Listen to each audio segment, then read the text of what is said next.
want them for black one. You being intimidating. I'm still gonna say. I already banned it. They don't gonna put the gloves on no more. He's still right. Y'all good? I'm gonna see one more right here. I gotta go. I'll be back when I need guys.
It wasn't trying to do it. I put it back.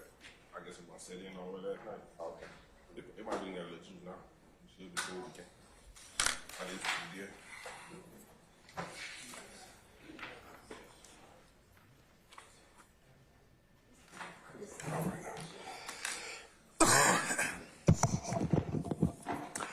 All right, good afternoon, council's interested parties. We're back on the record in the matter of the state of Georgia versus Cleve Adams et al. And 22 SC 183572. Mr. Stillwell, Mr. Botts, and Mr. Sharp. Good afternoon, gentlemen. All right, Mr. Williams, Mr. Steele, Mr. Adams, and Ms. Renard. Good afternoon. All right, Mr. Kendrick and Mr. App. Good afternoon. All right, Mr. Ewing and Mr. Matthews Jr. and Sr. Good afternoon. All right, Mr. Nichols, Ms. Westmoreland, Mr. Harvey. Good afternoon. Mr. Ryan and Misty Williams. Good afternoon. All right.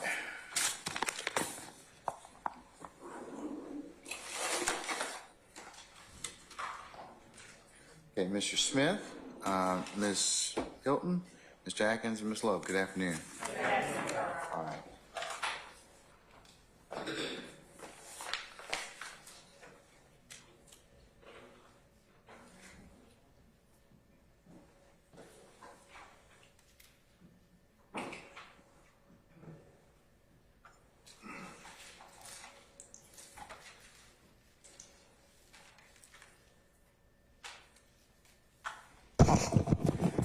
All right, Deputy Hammer, all our jurors present? Yes, sir. Okay, all right. Anything I need to take up before we call our next witness? Your Honor, just wanted to know if the defense had an opportunity to look at the transcript and if they had any... Transcript of what, madam? The transcript that we provided yesterday for the jail call that was played, 175C.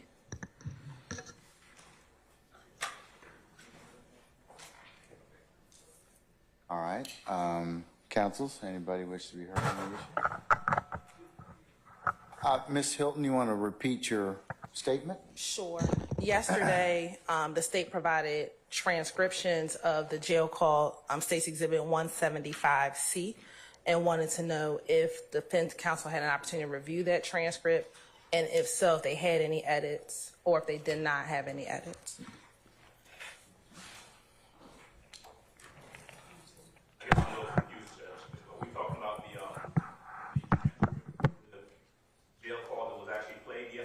Within the context of the interview between Mr. Bean and Detective Quinn. Correct, because and I just, because you all hadn't had an opportunity to take a look at that transcript, yesterday, we just played the tape. What the state's asking to do today, I assume, is to go ahead and potentially play that again or play it and provide a transcript. And I would give, of course, give an admonition at that point in time. Well, I'll speak for Mr. Williams' team. I think I may speak for everyone else. We haven't reviewed it just because we didn't think it was. Well, and since we played the tape. that's a you problem. Well, Because you had it since yesterday. I didn't play it yesterday. I didn't provide them the transcript yesterday because you didn't have time to review it. right, we played the tape. We played the recording. Yeah. And I think the court's position was, the recording's here. True, we haven't had an opportunity to review it, but we played the recording. So Okay. I don't think there was any indication on our position, on our part, that we need to readdress the issue of the transcript. All right. Let me hear from this. Let me hear from the state on that particular issue. Yes, Your Honor. I believe the court was going to either do one or two alternatives. The first alternative was to give 35 minutes or 30 minutes. I believe that was the request in order for defense counsel to review the transcript. And the alternative, we made a decision to play it without the transcript with the thought that defense counsel would review it because we do intend on using that call again and playing that call again. That's something that may or may not be addressed today, depending on how far we get with Detective Quinn. So it's something that could come up by Friday, but we would like defense counsel to review it. And if they have any edits, let us know because the state would be intending to use that transcript. Okay. Mr. Adams, anything further? We'll go ahead and we'll review it. Okay. It's been the anticipation that it probably won't be an issue today. I'm not trying to stay on the Friday case, but I think, I will just say this. I think that our understanding, the defense's understanding, was that the court was going to go ahead and let the recording be played, so there was not really a need for us to review a transcript that wasn't going to be used. Yeah, and you're right, sir. And I think that the state's telling you they're going to potentially ask the court to go ahead and consider the transcript. They're asking you all to review it for accuracy and edits. And of course, I'll accept any other objections at that point in time. And if I should decide to give or play the tape with the transcript as an aid, I'll give the applicable Uniform Superior Court Rule tape and transcript instruction or admonition, okay? We'll go ahead and we'll review it. Okay, all right. Anything else? Nothing else. All right, let's summon our jurors, please. Just for the future, probably we're having all sorts of connectivity issues, which affects our ability to look up case law and things like that. You at your own hotspot? I take it from that. I've always had trouble with my own hotspot. I would just suggest that redundancy is always a good thing. I don't know how the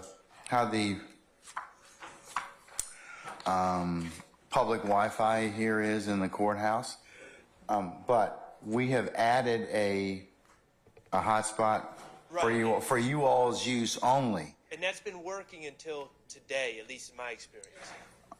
Well, Something's happened today that it's gone down. I can't tell you why. I can only make a phone call and No, I'm asking. I can maybe inquire about that. So, Mr. Kearns, can you call Ms. Omana and the appendice and see if we can check on that? Yes, Judge. Okay, all right. Mr. Steele? Was that it, Mr. Sharp? Yes, Your Honor. Okay. I don't know the context, so I'll just ask him, of course, since it came up. So.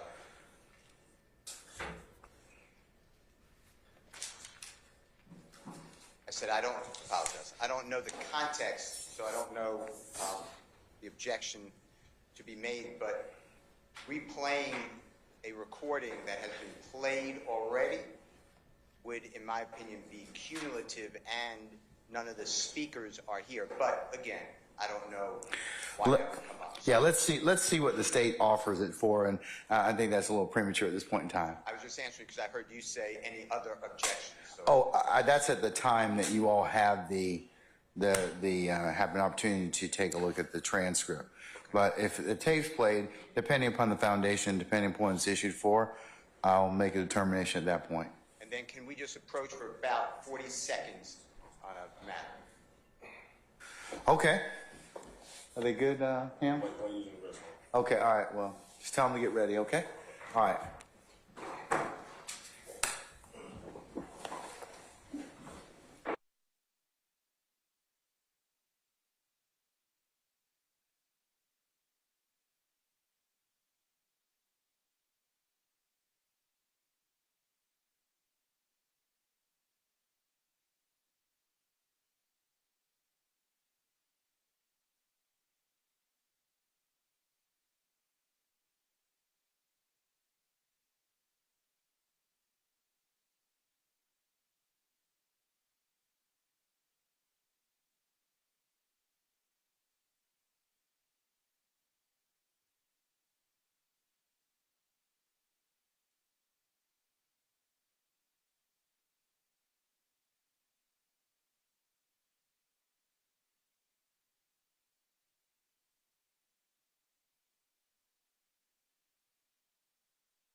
for the jury.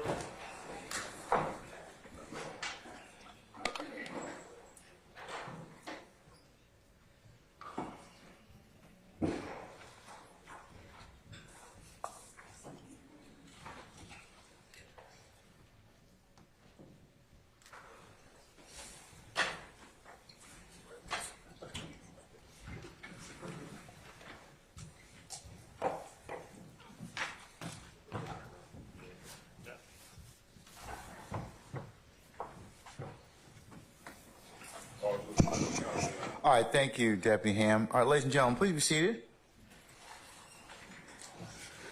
Members of the jury, good afternoon. Good afternoon. All right, sound good. Okay, ladies and gentlemen, without further delay, we're going to continue with the presentation of the state's case. So, ladies and sirs, I'll call you next witness. Thank you, Your Honor. The state calls retired Detective David Quinn. All right, summon Detective Quinn, please. All right, Detective Quinn, good afternoon, sir. Afternoon. All right, come on up to the witness stand, sir. And before you sit down, if you would be so kind and turn and face us, Deputy Ham, be sworn as a witness. Raise your hand. You swear to the testimony you're about to get a swear to the truth, the whole truth, nothing but the truth, so you got. I do. You may be seated. Can you state your first and last name and spelling of both, please? David Quinn, D-A-V-I-D-Q-U-I-N-N. And good afternoon. How are you employed? I'm retired. What are you retired from? The Atlanta Police Department. And how long have you been retired from the Atlanta Police Department? Fully since 2019. Okay. And when you say fully, what does that mean? So I joined the Atlanta Police Department in 1985 when I was 20 years old, and I stayed until 2019, so I did 33 years and some change. After that, I got into the true crime TV business, which is what I do now. And tell the jury a little bit about your time with the Atlanta Police Department over those 33 years. Again, I hit the street when I was about 21 years old, 1986, after having been hired at 20. And I went straight to Zone 3. I don't know, Zone 3 was back in those days, southeast, southwest Atlanta. I stayed there 10 years in probably the highest crime district in the city at that time. After those 10 years, I don't know why, somebody sent me to Bankhead, and I went to the Zone 1 precinct, and I worked there for another 5. In my 15th year, after working those high crime areas, somebody promoted me to detective, and they sent me straight to homicide, which sent me right back to those same neighborhoods in Zone 3 and Zone 1. It's like going home. So. And let's talk about your 10 years being in Zone 3. Did you have the occasion to patrol the entire Zone 3, or were you assigned to a particular section of Zone 3? Well, I was assigned Zone 3A sector, which was that area around McDaniel Glen Housing Project, the Pittsburgh Civic League Apartments, Pryor Road, but there was a lot of bleed over. In other words, I wouldn't just work one specific area in downtown Atlanta. I would also branch out as far as Gilbert Road, which is at the county line, to Clayton County. So it was the busiest precinct at the time. So you kind of scattered all over. Okay. And you said it briefly, as a homicide detective, did you unfortunately have the occasion to investigate homicides within the Zone 3 neighborhood? Absolutely, every month, usually. And based on your time in Zone 3, if you could describe the Zone 3 community for this jury. Zone 3 in community, from the time that I worked it in the mid 80s, all the way until I was an old man in, the mid 2000s. It's a rough, busy neighborhood, but there are pockets of diversity everywhere. You may have truck drivers, you have doctors, lawyers, but you also have the quote-unquote marginalized communities that are also in Zone 3. So it's a mix. It's not one thing. And based on your interaction of having different type of community members within Zone 3, how would you describe the residents of Zone 3? The who? The residents. The residents are hardworking people. I grew up out there with them. I feel like, I am Zone 3 because I saw so many different generations get raised up out there. And I feel like I was only 12, I was a boy, When I left, I was a grandfather, so that was my life.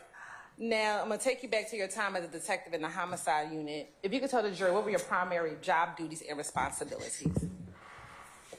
When I went to homicide, I learned quickly that my responsibility was to investigate crimes that involved deaths at the hands of other humans. I had worked murder. That's primarily what I worked. I worked with about 18 other detectives, and we were in a rotation, whereas you would catch a homicide, respond to it. You'd have about a month to work that case up. And once you've worked that case up, you would go down to the bottom of that homicide list. But they were giving us the responsibility to actually handle cases that involve special investigations. In particular, police officers' use of force, shooting people, anyone that dies in custody. We handle those investigations. And sometimes we even handle corruption investigations on the department if, in fact, there was some kind of conflict in internal affairs.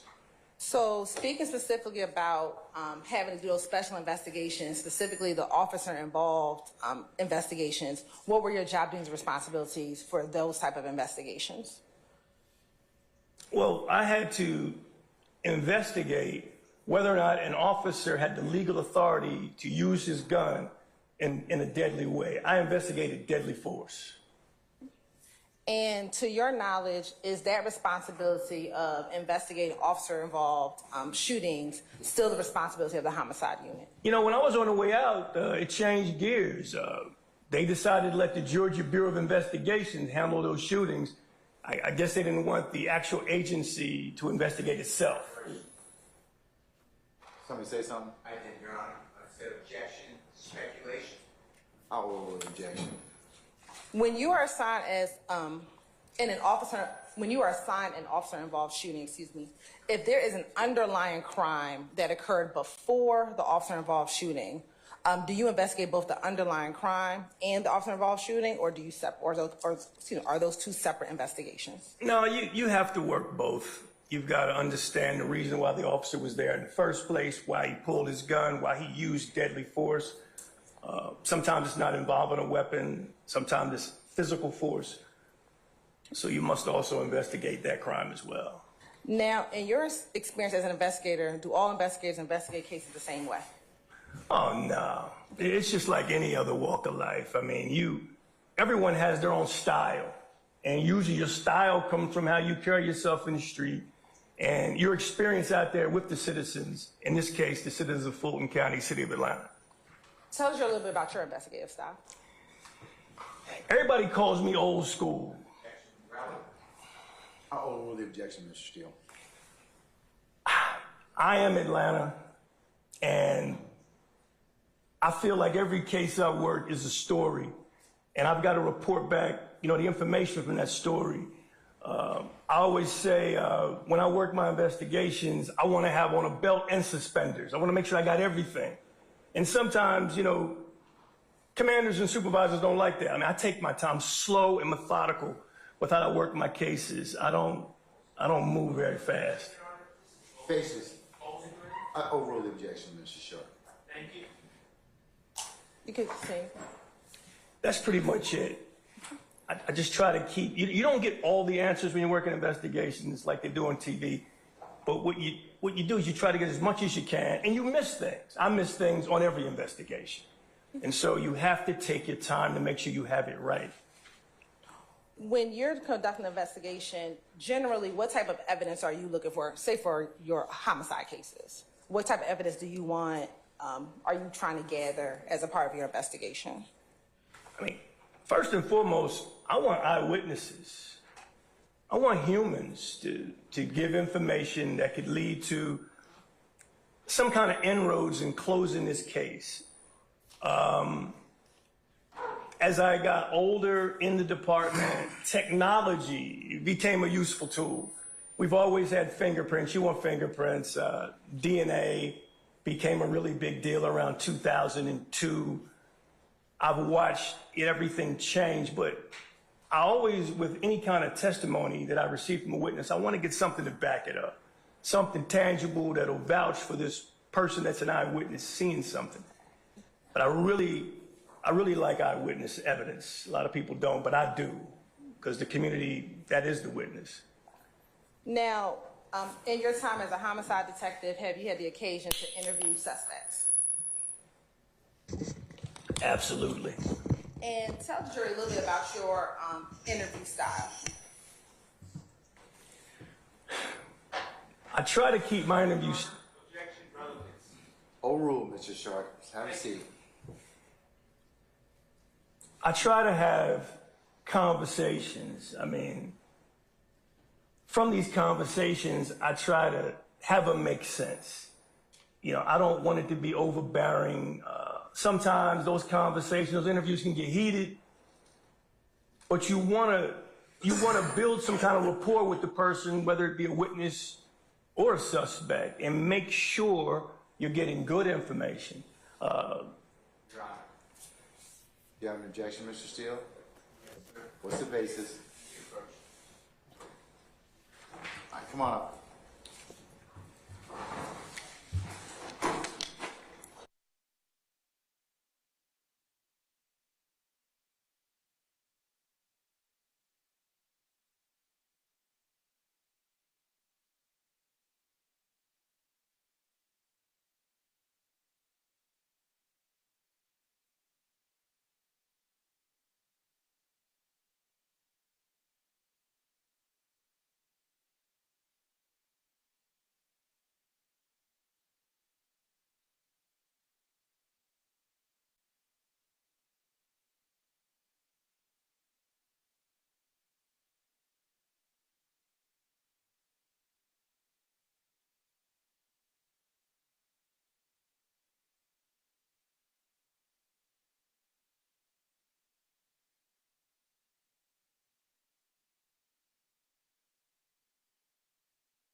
May I proceed, Your Honor? Yes, you may.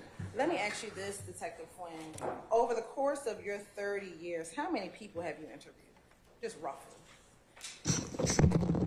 I mean, thousands. I mean, I can't put a number on that. Okay.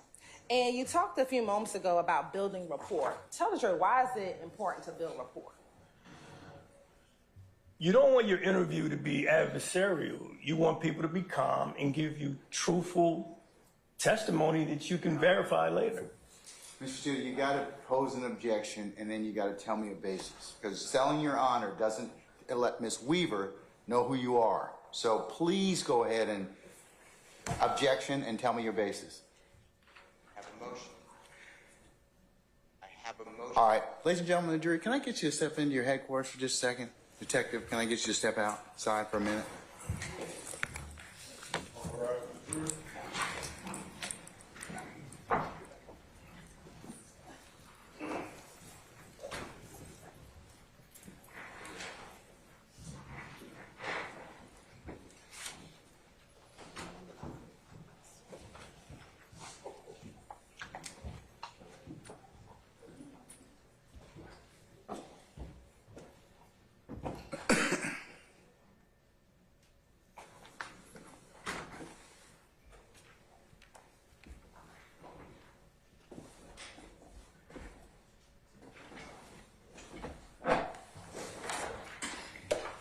All right, ladies and gentlemen, our jury has left us and our witness is off the stand. Yes, Mr. Steele, what's your motion?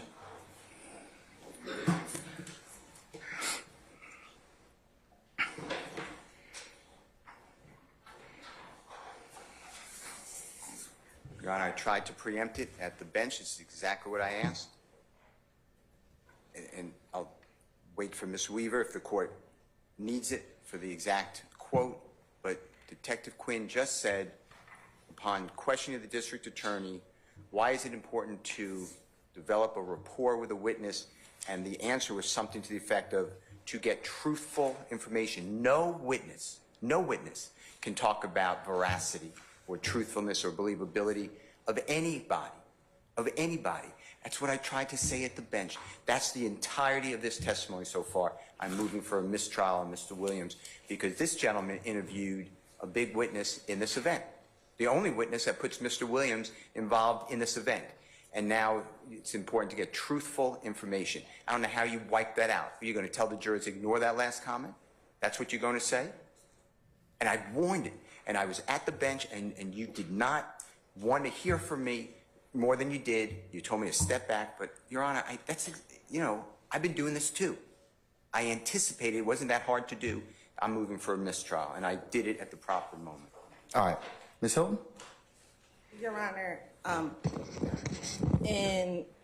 Have a seat, Mr. Sharp. Let her finish, okay? All right. Remember, the Harvey rule is still in effect, so have a seat. Your Honor, as it relates to Detective Quinn's response, he did not talk about a specific witness, truthfulness, or veracity. He said, in general, what I'm trying to do is to find the truth. And that is what you do in an interview. You're determining whether or not what the person who's speaking to you is credible, if they're providing credible information. Your Honor, even in this case, when you listen to the interview that has already been admitted, Detective Quinn already tells Adrian Bean, I don't think you're being fully honest. So he's not talking about the veracity of any one witness. He hasn't even talked about any witnesses yet. So for defense counsel to deem or ask for a mistrial at this juncture, given this testimony, we're going to ask for you to deny. All right. I'm going to deny the motion. Summon our jurors, please. Your Honor, before the next question is asked, I have to review my motion for mistrial. It's noted. I'll make a yes, and I'll preserve it. It'll be continuing. Mr. Shard, if you ask me that one more time, okay? No, I did. Listen. Everybody gets the same objection, okay? Unless there's something else. If you could turn your microphone, if you want to take it down, you have to turn your microphone.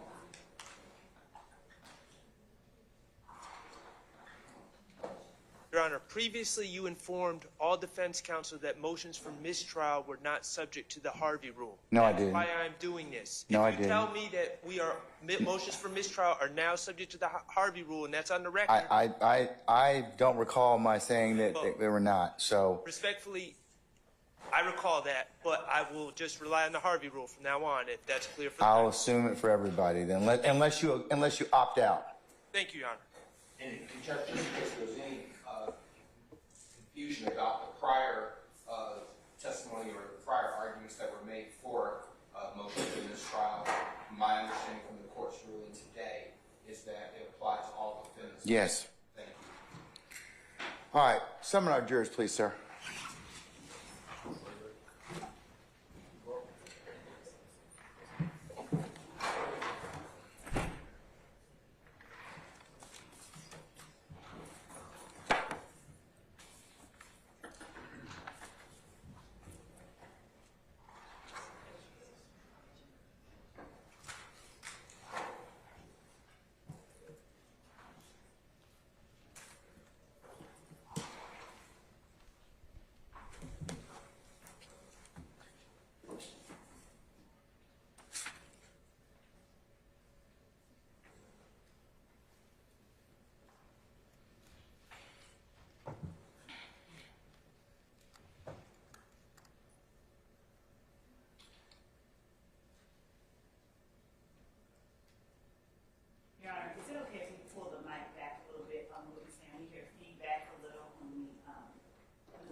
I don't want you touching my microphone because that's the exclusive purview of Miss Weaver. Okay.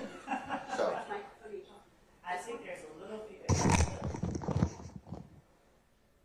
It's okay with her, then you have carte blanche. But short of that, leave it alone.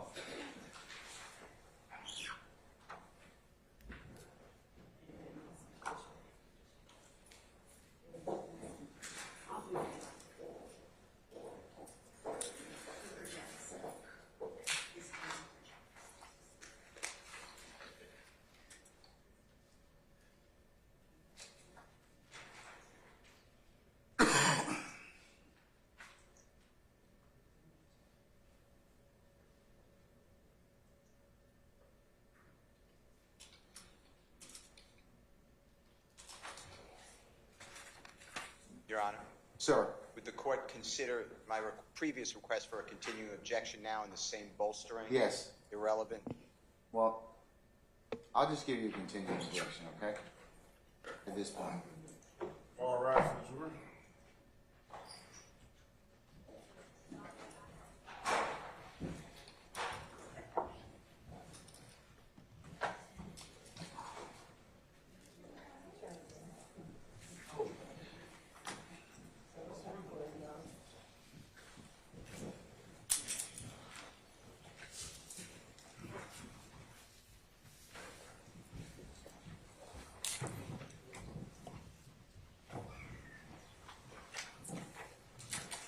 To the President of California. All right. Thank you, Deputy Ham. Ladies and gentlemen, please be seated. All right, you may continue your examination, madam. Thank you, Your Honor. Detective Quinn, in your interviews with citizens or with suspects or residents of the community, do you curse or use language that some may deem offensive? I would think, yeah, my mother in particular. And is that just your style of talk and speech? Yeah, I mean, that's just how I talk. And I think it's more like the vernacular of the area that I worked in all those years. I want to direct your attention to September 11th, 2013. Were you assigned to the homicide unit? I was. And did you have the occasion to respond to 2745 Old Hateville Road, Atlanta, Georgia, Fulton County? I did. And did you arrive with other officers? I did. Okay. Do you recall now who you arrived with? Well, I was riding alone, but other homicide detectives went to that scene. You had Detective Vince Velasquez, who's my longtime partner. You had Detective Summer Benton, my super. Is that me?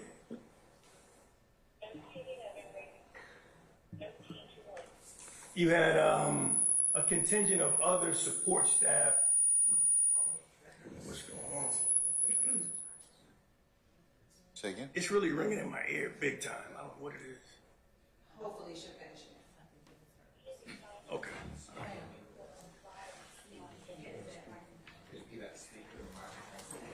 Too close.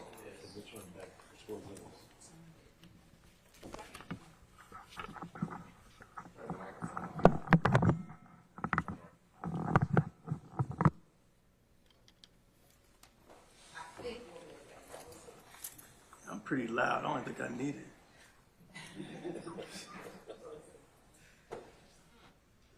About what time did you arrive at that location? I got there about 12:30 in the afternoon. And what was the temperature and weather like that day? It was hot. From what I remember, I mean, it's Georgia afternoon, so I know it was a little warm out. And why did you respond to that location? Well, I got a call because I was told by dispatch that an officer had discharged his weapon and I need to get to that scene. And while you were responding to 2745 Old Hateville Road, did you learn that there were other areas that were active scenes at that time? Absolutely. How many other active scenes were there? It was about 3. You could almost say 4, but 3 that were going to be necessary for that investigation. They were going to have to be processed. And what were those 3 scenes? So you had 2745 O'Haggville Road, which is the Summerdale Commons Apartments. There was, what I was told at the time, that's where the incident occurred where the officer discharged his weapon. Then you had a house directly across the street from there where there was damage to a residential home right there on O'Haggville Road. And then you had a third scene, which was 126 Cleveland Avenue, which the Cleveland Coin Laundry, a car had crashed into it. So I had a bunch of scenes going. And roughly, how far were each of those scenes from each other? They were within about 75 yards if you just do the whole perimeter. It's kind of disjointed, but they were all kind of right there.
You may. You've shown that document to defense counsel, correct? Okay.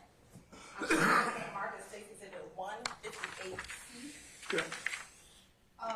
Do you recognize Exhibit 158C? This looks like the area I just described, roughly, yeah. And is that a fair depiction of an overview of that area you kind of described where you responded to on September 11th, 2013? I would say so. Around this time, the state like to Exhibit 158C is evidence. Any objection to states 158 Charlie? Anyone? No, Your Honor. All right. States 158 Charlie is admitted and may be published as you see fit. Information about. Yes, ma'am.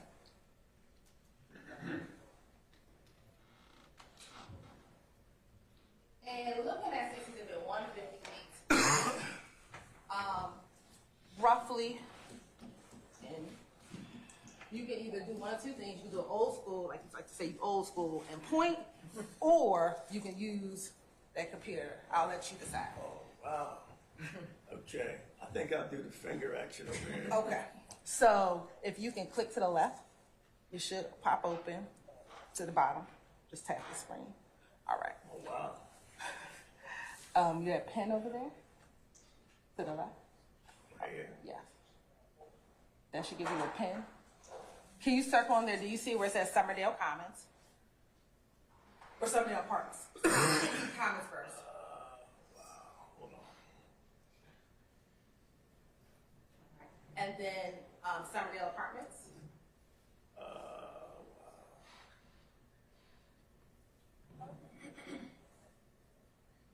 And On here where it says the Skyline Laundromat. Okay. Are those the three, roughly the three areas that you just kind of described for where you, those three active scenes roughly? Yes, ma'am. All right. Describe to the jury what was the scene like? It was like opening day at Six Flags. It was crazy. I mean, it was fire engines, police officers, blue lights going. Everybody talking to me at one time, you know, which I'm used to, but this was a really big scene, and it was really active. And once you got there, what did you find? What did you observe once you responded to the scene? When I got there, I wanted to speak to my supervisor and just try to figure out, you know, what was I dealing with here? Give me an overview. The first place I pulled up to was 126 Cleveland Avenue. And 126 Cleveland, what location was that? That was the Coin Laundry. And when you said you spoke to your sergeant, who was that at the time? That was Sergeant Leanne Lacoste. And was she able to provide you any information at that time about what was happening? She gave me an overview of what was going on and indicated, where I needed to go next. And did you follow her instructions? I did. After speaking with Sergeant Lacoste, did you ask any homicide detective to assist you with taking control of any of the scenes? I asked two. Okay, who were those two? I asked Detective Vince Velasquez to actually go up to 2745 Old Hayfield Road at Summerdale Commons and work that scene, whatever it may be. I then asked Detective Summer Benton if she could handle the 126 Cleveland Avenue. I mean, we had a car that had crashed into a building. I wanted her to handle anything related to that evidence. And did you yourself know anything, any evidence you found at 2745 Old Hayfield Road or 126 Cleveland Avenue? Well, when I went up to 2745, there were shell casings all over the ground. I don't remember how many it was at the time. Clearly evidence of a shooting. There was a disabled front gate. This really nice mechanical gate had been destroyed, and it looked like fresh damage. And I wanted Detective Velasquez to take his time and go through that and report back whatever his findings were. And was he able to do that for you? He was. Now, while you were on scene, were you made aware of any individuals that were detained? I was. Okay. How many people were detained? 3. And who were those individuals? I was told that it was a Frederick Prothrow, Walter Murphy, and an Adrian Bean. Out of those individuals, were you aware if any of them had injuries? Oh yeah, I found out that Frederick Prothrow had a serious gunshot wound to the back, which changed my thinking. I mean, we had someone who was actually struck. So a lot of my energy went to that. I also found out that it was Walter Murphy had gunshot wounds to the legs. They had both been transported to Grady Hospital for treatment. To your knowledge, did you know if Adrian Bean had an injury at that time? I heard he had some injuries, but I didn't think they were significant based on what I learned on scene. I wasn't even sure at the time if he went to the hospital. And you said that for Mr. Prothrow, Mr. Murphy went to the hospital. What hospital did they? Grady Memorial. And did you have any investigators go to Grady Memorial Hospital to speak with Walter Murphy or Frederick Prothrow? Yeah, I have my partners, Detective A.B. Calhoun and Detective Tracy Lewis. They would go down there and try to see if they could give me some feedback on what kind of injuries I was dealing with. I was really concerned about the brother that was shot in the back. They said the brother. When you said the brother, what did you do? I'm sorry, Frederick Prothrow. And did you interview anyone while you were on scene? Yeah, I did. Who did you interview while you were on scene at 2745 Old Hayfield? This young man by the name of Flores, and I interviewed the actual officer that discharged as well. Did you interview anyone else?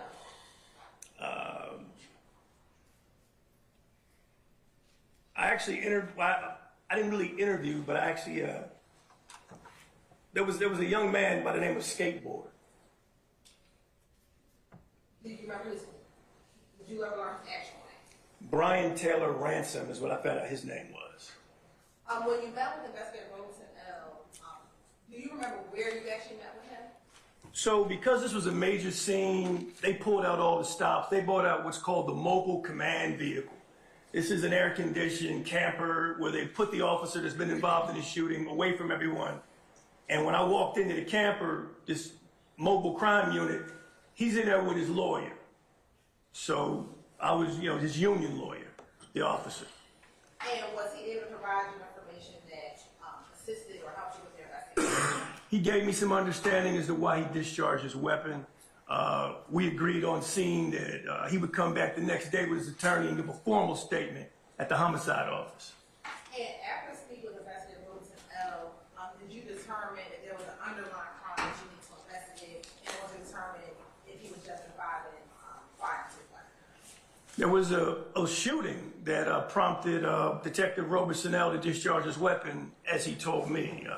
At that time, it was only an aggravated assault type investigation. We didn't know what else it may entail, but he responded to gunfire on a citizen. You said you spoke with someone named Flores. Does the name Eduardo Nava Flores sound familiar? That sounds correct. How were you first made aware of this information? Sergeant Leanne Lacoste told me that I'm sorry, That was Mr. Steele. Yes. were you made? I'll sustain the objection. Let me ask you this: were you just made aware that this witnesses you saw? yes, And was he one of them? yes.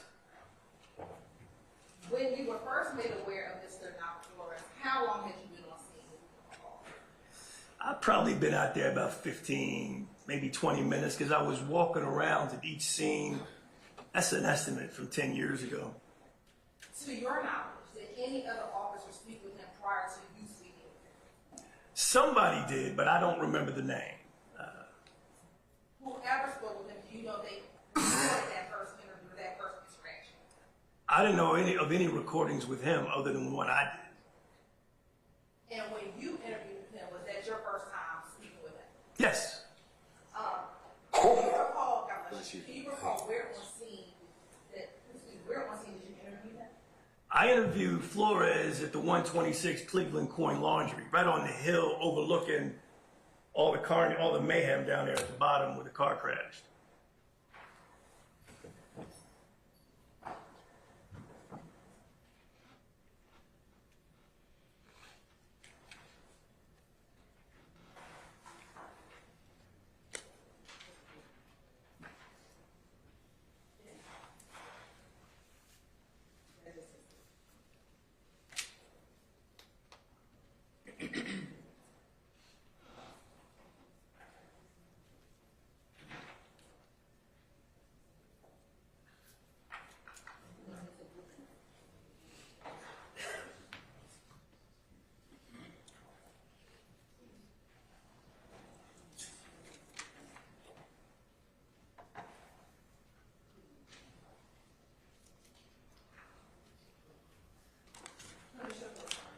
You may, as long as you've shown that to the defense counsel already. Yes, I am. I'm showing you what's been marked as State's Exhibit 159C. If you can take a look at State's Exhibit 159C and tell me if you recognize that area that depicted State's Exhibit 159C. This looks pretty much like the 126 Cleveland Avenue location where the laundry was. And in that picture, do you see the approximate area where you were when you began speaking with Mr. Nava Flores? Yes. And would that picture help you describe to the jury where you were when you actually had your conversation with Mr. Nava Flores? So I'm between this white utility box in the picture and the driveway in that area. So Looking. So it will help. Oh yeah. My You fault. will have a little bit. I'm sorry. Your Honor, this time say would like to admit State's Exhibit 159C is happening. Any objection to States 159, Charlie? Not on behalf of Ms. Williams. All right, hearing no objection, the court will admit 159, Charlie. It may be published as you see fit. Thank you.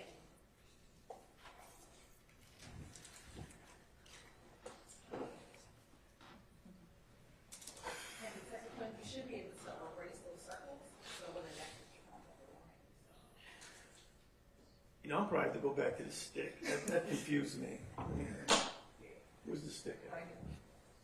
All right. Yeah, this is better. Now, if you could go ahead and just tell the jury what you were just referencing about where you were when you had that conversation with Mr. Nava. I'm in this area right around here where this cracked sidewalk is and this utility box. And when you met with him, did he approach you or did you approach him? He approached me. He came up to that scene. I mean, everything was cordoned off. And some kind of way he got into the scene. Someone had to have escorted him because you couldn't just walk in. Everything was wrapped up. You couldn't do nothing on Cleveland in 75 that day. Was your interview? Did you record your interview with him? I did. And how did you record his interview? My digital recorder. And where did you keep your digital recorder? I keep my digital recorder right here in my lapel pocket. That's what I've always done. And do you generally record all your interviews with a pocket recorder? Yes. For the most part, yes. And why do you record your interviews? Well, a couple of different reasons. I want to have all the information that's coming to me on that scene so I can come back to it and reference it as I continue my investigation. I'm just big on taping things. There are times when I'll actually take a verbal and write notes. Everything's not recorded, but in this case, his interview was recorded. Okay. What was his demeanor like when you interviewed him? He was concerned about his vehicle that he had received from someone else. In the course of your time as an investigator, have you ever had the occasion to meet anyone who was under the influence of drugs or alcohol?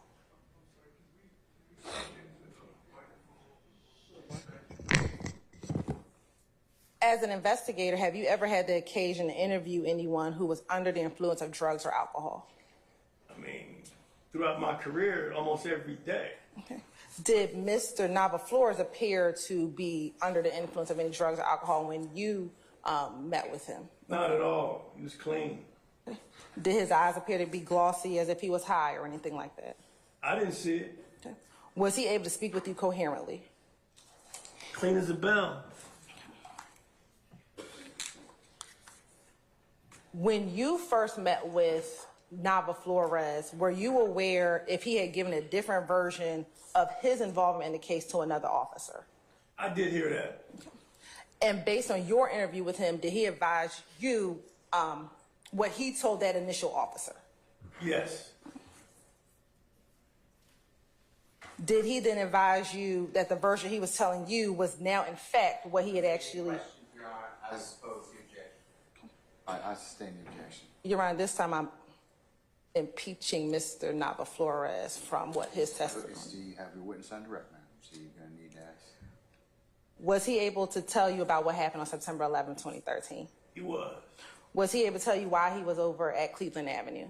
Yes, ma'am, he was. Was he able to tell you who he came with on Cleveland Avenue? Yes, ma'am, he did. Was he able to tell you why he was in the Cleveland Avenue area? He did. Was he able to tell you whose car he was in? He also told me that. What about what car, who he gave the car to? Yes. Was he able to tell you if other people entered the car that he had given to someone else? He did. And was this entire interview captured on that audio recording? Absolutely.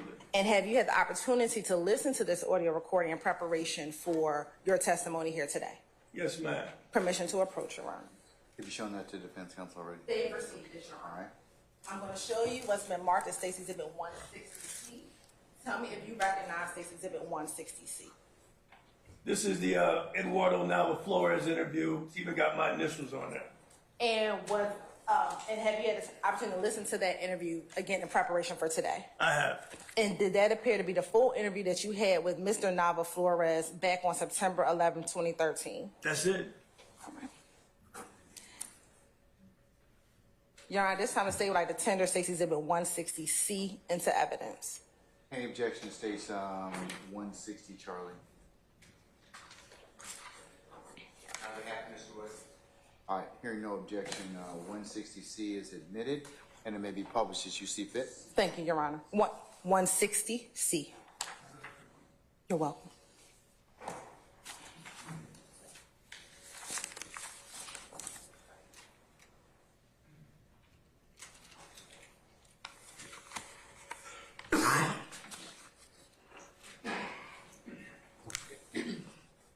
This is Detective D. Quinn. The date is the 11th day of September, 2013.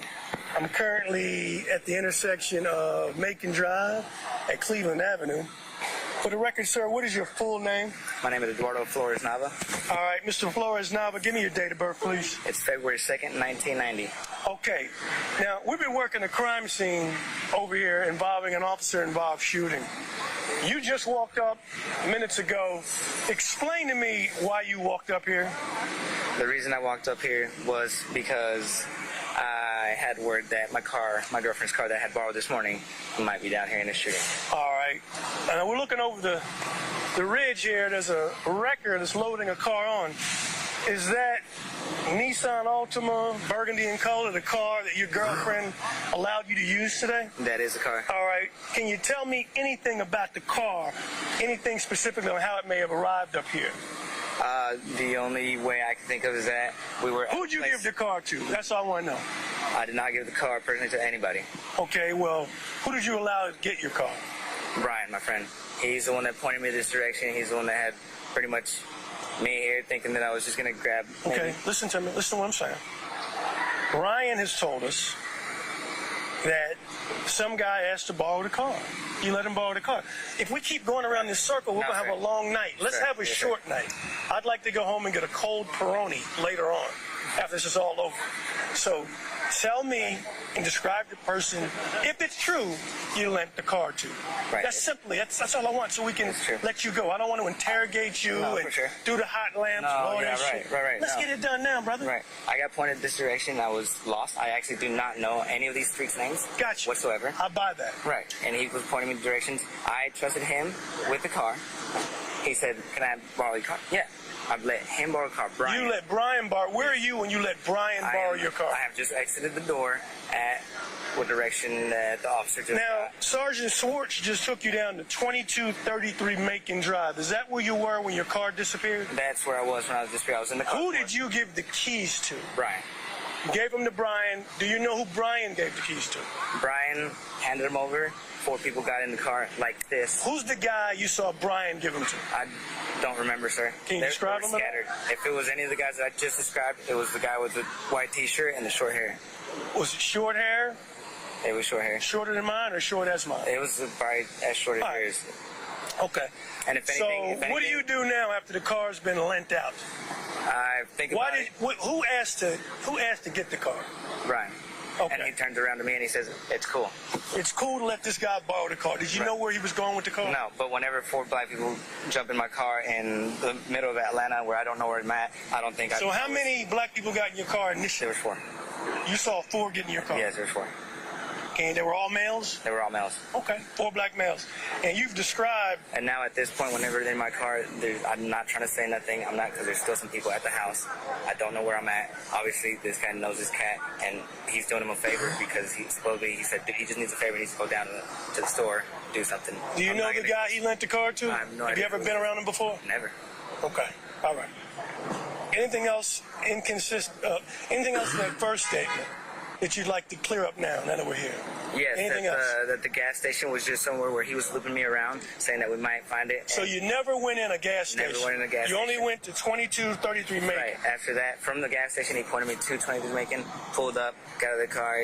He started talking to him. I kept to myself because I don't know these cats. Did you see any firearms at all during this exchange of the vehicle? I did not. If I would have probably seen some firearms, I would have told them from those 20 minutes that we sat there waiting for the car to get back, I would have told them, look, fuck that. Why is there a cop rolling by this house now? Because it wasn't but 4 or 5 minutes after that the cops were just barreling down that road. Gotcha. And the guys that were there didn't say nothing, but they had this look in their eye like, you know, and they looked at each other. And to me, it was just like a gut feeling. So what prompted you to leave, to come up here to Old Hateville? Someone rolled by and said, "What the fuck happened? Something just happened. They got the whole road blocked off, blah, blah." And then they started honking at them. They left, and I said, "What?" And then they started calling. They're like, hold on, we don't know about this. We don't know about this. And they just said, like, yo, we have no idea if it's even our people or what. Okay, you came up to investigate You see your girlfriend's car that was just Right. taken I was away. walking and I couldn't find my way all the way up here because every cop that I saw, only way I could find it is follow cop lights. Okay. And that's how I got All here. right. I just want your buddy. Right. And To, since I was here, the only reason I was saying that is because he said, look, we went to the gas station, and I'm like, look, I don't want you to get your buddies in trouble, or I don't know what kind of connection you got down here. I'm going to tell him that we were at the gas station, this is what happened, and All right. we left. All right, But all right. But this is the absolute truth, this second interview, right? the second interview is absolute Okay, truth. we're done, man. It's that simple. All right, ending time is 2:32 in the PM, 9/11/2013. And was that the entirety of your interview with Mr. And I said Nava Flores incorrectly, Mr. Flores Nava? Yes, ma'am, it was. And after this interview with Mr. Flora Naves, did you have any additional interviews with him? I did not. And was this your only recorded interview with him? Absolutely. At any point, have you ever erased any part of this interview regarding Mr. Flores Nava? Not at all. Now, I want to go back to State's Exhibit 159C.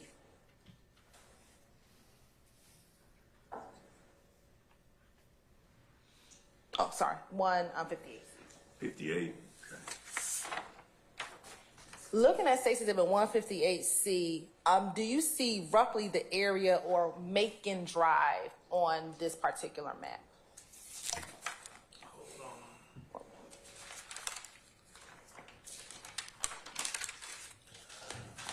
Right up in this area up here. Okay. And roughly, not that you knew exactly where he walked from, but is that roughly that area of Macon Drive where 2233 or 2233 Macon Drive was, roughly over in that Macon Drive area? Yeah, give or take. I mean, it's probably a block or two down from where you got the blue dots. Okay. Block or two, which Well, not way? a block or two. I guess headed towards, was that Mel Burton? Where is it? Would have been maybe in the middle of the road down there. Oh, wait, hold on one second. Let me wait for this bar.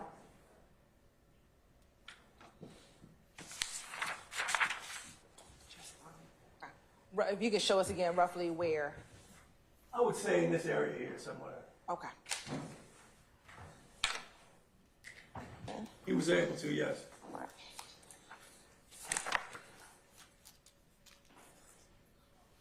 Now, looking at after speaking with Mr. Nava Flores, Flora Nava, did you ever go to 2233 Macon Drive? Yeah, I wanted to go there and see, get a feel for what he was talking about, where he came from. And while you were down there, did you see or speak with anyone? I did. Who did you speak with? Miss Courtney Bean. And to your knowledge, who was Courtney Bean? She told me, well, she was the wife of Adrian Bean. And what, if anything, did you say to her about the investigation that you were currently working? I was working a police shooting, and I had some questions about her husband's involvement. Okay. Now, on September 11, 2013, did you canvass the area? I did. And what does it mean to canvass the area? But, I had a lot of things going on. So I've got Velasquez doing the crime scene in 2745 Old Hayville. I've got Summer Benton, she's down there grinding at the scene at the laundromat. I got people at the hospital. What I wanted to do next was to get and knock on the doors of the people that actually live at the complex where the police shooting originated. And so it was during the afternoon hours. You strike out during those times of day a lot of time. I still wanted to knock on those doors to make sure someone didn't hear or see something I could use in this investigation. And after canvassing the area, did you get any information that assisted you with your investigation? It was sparse. I mean, I knocked on like 18 doors that were in close proximity to where Velasquez had been working his scene. People heard shots. People heard what they believed to be pops, things of that nature. That was good for my notepad, to know what I was dealing with. But I had no clear-cut witnesses that saw anything pertinent to the shooting. Now, after canvassing the area and speaking to witnesses, did you inspect any of the vehicles that were involved in the shooting? I did a visual inspection of that burgundy Nissan that was rammed into the laundromat. Okay. And Did you see anything of note or of evidentiary value within those vehicles? Within that vehicle, excuse me. Yeah, this burgundy Nissan that crashed into the laundromat, because I got a detective on it, I was doing a quick peek. I saw a firearm in the front passenger floorboard area. I saw 2 more automatic firearms in the back seat right behind the driver and the floorboard. There was bloody cash on the ground, significant damage to the front of the vehicle. And so at that point, I was going to rely on my detective, Benton in this case, just to kind of give a deep dive into that scene, and she would get back to me. Outside of seeing the gun in the passenger seat and the 2 guns in the back seat, did you notice any other ballistic evidence in the car? Well, I saw what I believe to be a hole in the headrest of the front seat, passenger. Now, I don't know if it was old or new, but there was a corresponding busted out vent window on the rear passenger. So my experience is telling me a bullet probably came through here and went through that headrest. And sorry. I'm sorry, that was it. And at that time, did you do anything to determine whether or not there was a path at that time on September 11, 2013? Not at that time. I just need this detective to work that scene for me. I was going to, in my mind, go back in a controlled environment and probably rod out the hole. When I say rod out the hole, I was going to take something that looks just like this, stick it through the hole and see if it corresponds with that busted vent window in the back rear passenger side, and then take a picture of it. But I was going to do that later. Let me ask you this. When you canvassed the area, you talked about people who noticed or heard some things. Did you take those people's names down and notate that for your records? Yeah, I put their names down. The ones that answered the door, they gave me their names just to show that I was there. Jotted down some notes of what they may have seen or heard. I'm sorry, heard, because I had no eyewitnesses. Okay. And let me ask you this. During your investigation, did any patrol officers, detectives, sergeant, lieutenant, captain, anyone from Zone 3 or any other department ever advise you of any surveillance footage from the laundromat that had any evidentiary value? No. During your investigation, did Detective Summer Benton, who you assigned to process 126 Cleveland Avenue, ever advise you that a patrol officer, detective, sergeant, lieutenant, captain, or any major from Zone 3 or any other department gave her any information about surveillance footage from the laundromat that had any evidentiary value? No.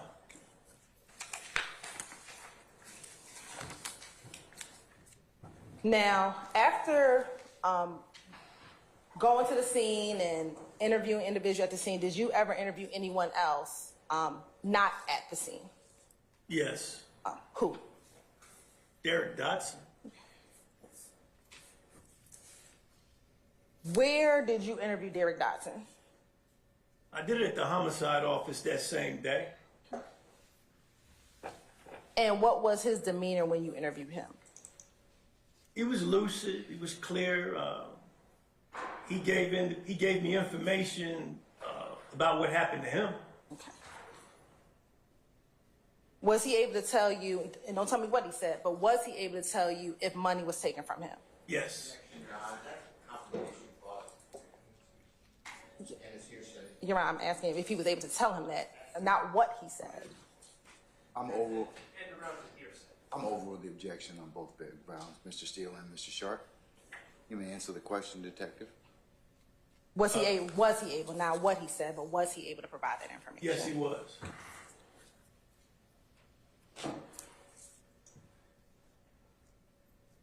When you interviewed Derek Dotson, to your knowledge, did Detective A.B. Calhoun observe that interview? Yes, he did. With Detective Calhoun, to your knowledge, was he responsible with inventorying that money that you said was found on the ground outside of that red car? He was. Okay.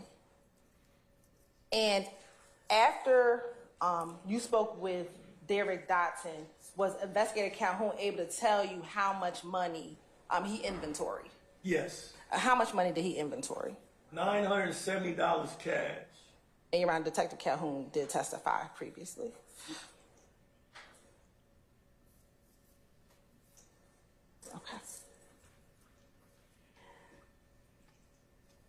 Now, during the course of your investigation, did you have Detective Velasquez assist you in interviewing a Detective A.C. Booger Higgins? I did.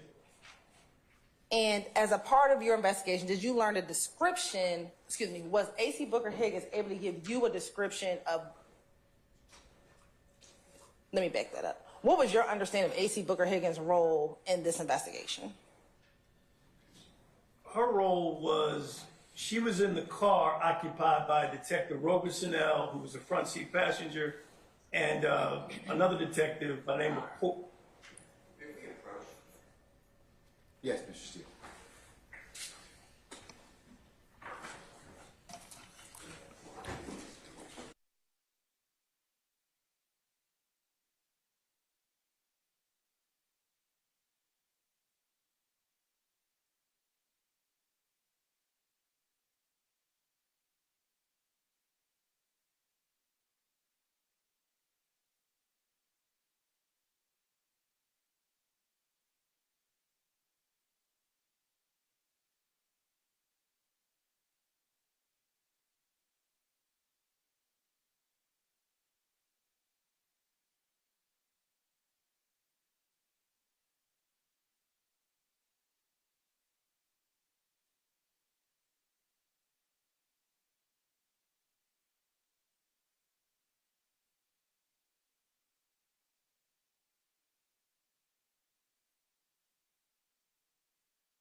Ladies and gentlemen, how about a comfort break?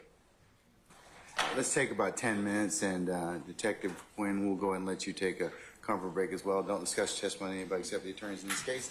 Ladies and gentlemen, we'll see you back in 10 minutes. All rise.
ready back, sir?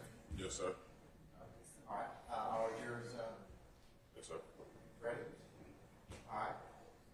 All right, some of our jurors.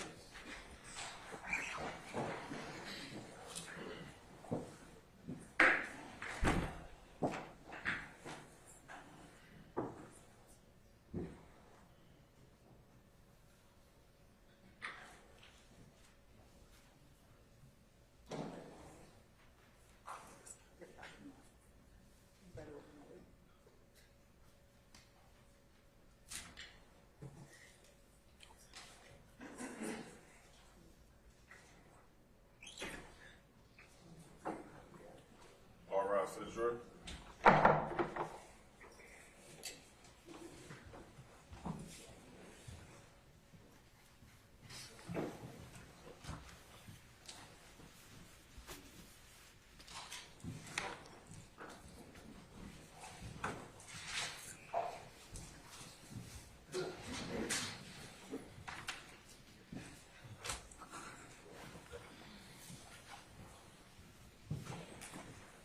All jurors are present and counted. All right, thank you, Deputy Ham. Ladies and gentlemen, please be seated. Thank you, Your Honor. Detective Quinn, when we left off, we were getting ready to speak about Detective Booker Higgins, but before I do that, I'm going to show you what's already been admitted as State's Exhibit 108C. When we reference Derek Dodson, is that the individual that you met with at the homicide unit? Yes, Well, minus the black screen across his face. I recognize. Just okay. Now going back to Detective Booker Higgins, what was your understanding of her involvement in this case? She was on scene at the time when Detective Robinson discharged his firearm. Right. And when you had Detective Velasquez speak with Booker Higgins, did she provide a description of a driver of the vehicle that was involved in this incident? She did, yes. Okay. And what was the description that was given? What was the description that was given? She gave a description. Yep. Your Honor, Detective Booker Higgins has already testified, so it's not hearsay. Said it was a. I overrule the objection, sir. I overrule the objection. Thank you, Your Honor. Go ahead. What was the? Said it was a female driver. Okay. And did that female driver have any particular hair color? I think she said pink. I'm not really sure. I can't remember exactly. But Now, at this point in your investigation, were you now looking for a woman as a part of this underlying assault that you were investigating? absolutely. Now, during the course of your investigation, did you also have the occasion to interview a Leonard Pass? I did. And was he able to give you information that assisted with your investigation? He did. All right.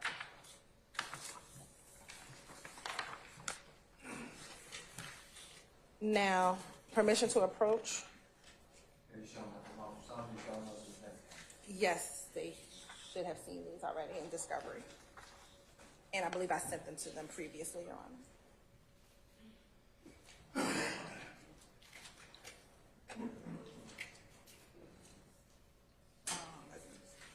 These are definitely on the discovery. From the crime scene pictures. Yes, ma'am. Sure. Sure.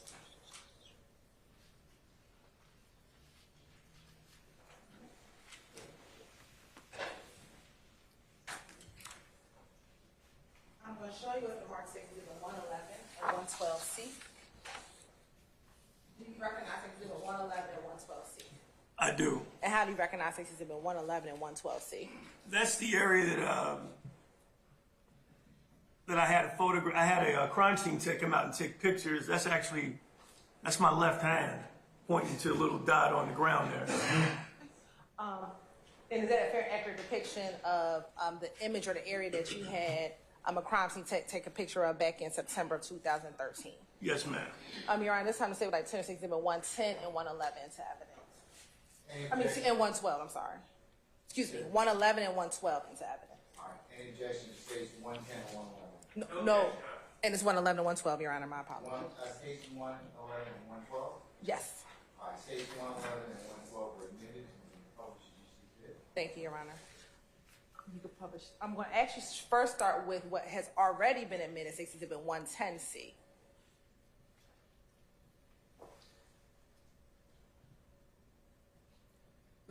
Looking at State's Exhibit 110C, do you recognize what's in State's Exhibit 110C?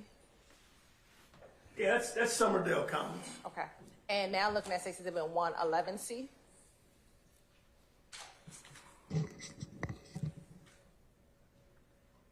And looking at 112C. Is that your hand that you were just referencing that's pointing at something in the ground? That's me. Yeah. What exactly were you pointing at the That ground? was what was believed to be impact from a projectile from a gun, a bullet. Now, during the course of your investigation, did you ever attempt to speak with yourself, either Frederick Prothrow and Walter Murphy? Yes. And were you able to speak with them? No. During the course of your investigation, did you ever meet with the owner of the red car that was used in the armed robbery? Yes. And if you can recall, about when in your investigation did you meet with her?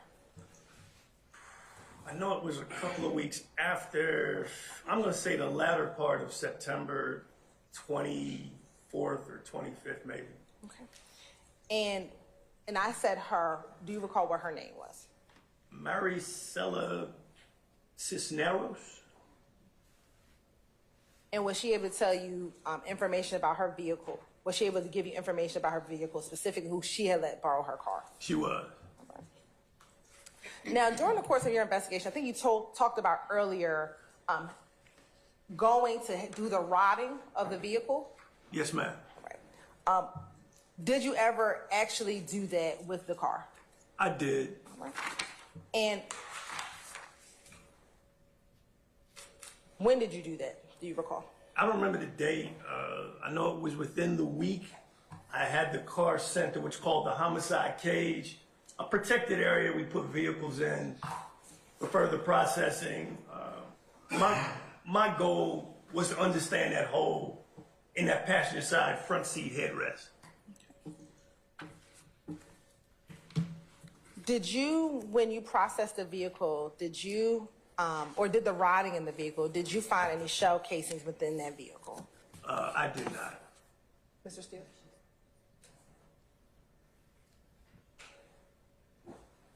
And understanding what you knew at the time that you processed your vehicle, was that a surprise for you that you did not find any shell casings inside the vehicle? I mean, it wasn't a surprise. I mean, shell casings are fickle. You don't know where they're going to go. You don't always find them. Okay. In a moment, I'll be showing some pictures that I've already shown the defense counsel, but I'm re-showing to them again.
Permission to approach, Your Honor?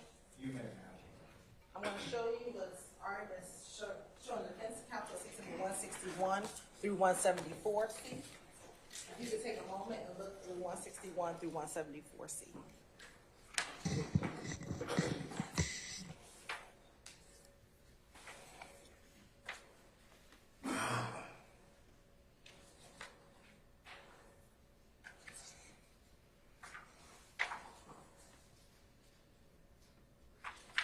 Okay, I'm done. I'm looking at Exhibit 161C through 174C. Do you recognize those pictures? Yeah, that's that burgundy Nissan Altima that was in the homicide cage that I wanted to get those rides through. Okay. And are those pictures of the vehicle at the homicide cage? Yes, ma'am. And do those pictures appear to be a fair and accurate depiction of the car at the homicide cage when you went to process or do the ride out of that vehicle? Yes. Your Honor, this time the state would like to tender Exhibit 161C through 174C into evidence. Any objection to states 161C through 174C? On behalf of Mr. Williams, Your Honor, hearing no further objection, the court will admit 161 Charlie through 174 Charlie, and they be published as you see fit. Thank you, Your Honor.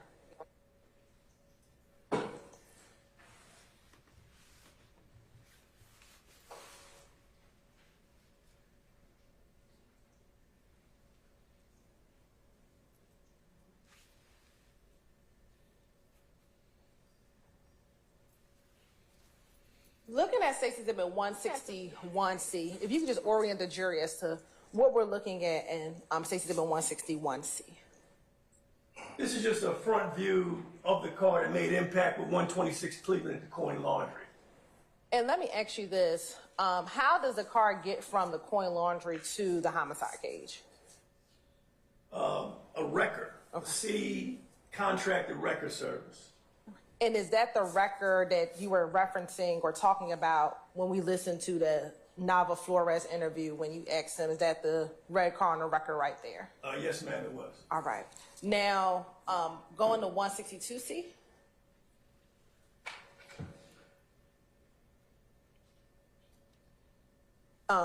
Is that appear just to be another angle of the vehicle inside the homicide?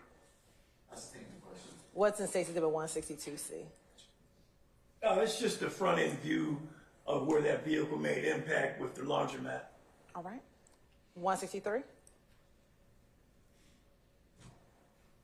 That's the rear trunk compartment of the same vehicle and a rear view. All right. And looking at 163C, is the top of the trunk on the car? The actual roof of the trunk? I don't see where it is. I'm not seeing it. Okay. Looks like it's just off. Looking at State's Exhibit 164C, what are the jurors looking at 164C?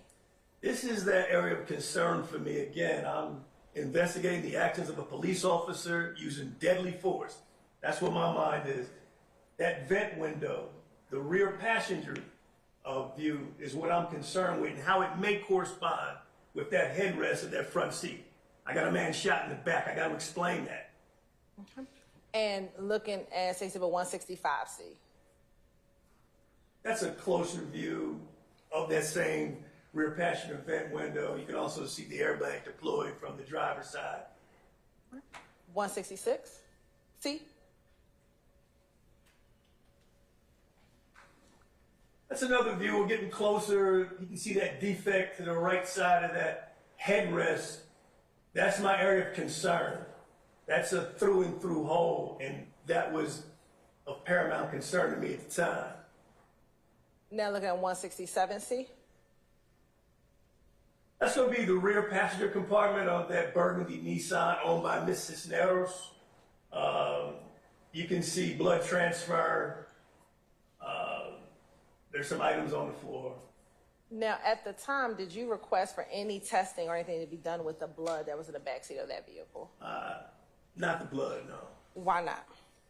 I didn't think it was. I mean, I knew I had a shot person in the back seat, so I wasn't going to send off to the GBI and make sure that was blood. I mean, they don't, you know. Anyway. All right. 168C. What are we looking at 168C? Well, this is a very rudimentary, not very scientific. It's just a brother taking the stick, that's all I did, and running it through that hole, because I'm trying to tell this story. I'm working this deadly force case, and I want to make sure that was going to be a path of a possible bullet fired by the Atlanta police. And at the time when you're doing this, did you have information of the officer shooting into or in the direction of the vehicle? Based off his statement, the way he broke it down, I had pretty good idea exactly what happened. Looking at State Exhibit 169C. What are we looking at State Exhibit 169C? This is going to be an interior view of the same information, those rods. I've actually got them now going through, showing the trajectory, which corresponds with the wound that the 6'8" Mr. Frederick Prothro had to his back. Thank God the brother was 6'8", or it would have been in his head. And outside of that bullet hole in the vehicle, did you notice any other bullet holes within the vehicle? I did not. Okay. Looking at State Exhibit 170C. It's another closer view showing the trajectory. That hole where it originates at the rear of that headdress, it's actually coming through. And I believe that is the wound that Mr. Frederick Prothro received from the Atlanta police. Looking at State Exhibit 171C, is that just another close-up? That's just another of the same. All right. 172. It's a closer view of the rod actually coming through the headdress. And 173. And again, 174. 173 is also the very same thing. 74 is just, that's me actually holding it. Very unscientific, but just trying to tell a story. Now, you talked about not finding any shell casings. I want to go back to State Exhibit 167C for a moment. Now, when you were at the homicide cage, were you able to observe this vehicle in this condition as it is in this picture? Yes. Okay. How tall are you? About 6'1". Looking at that photo and your personal observation of looking at that vehicle, are you able to fit in the backseat of that car? Yeah, it'll be crunched, but I'll be back there. All right. Now, when you got to the homicide cage, was this the condition that you found that vehicle? Yes, ma'am. Okay. Do you know, or to your knowledge, were there items in the car prior to you seeing it at the homicide cage? On the 126 Cleveland Avenue address, there were 3 firearms that were of particular concern to me, which I had collected by the officer I delegated, or the detective, Summer Bent, to collect. Do you recall, I'm going to show you.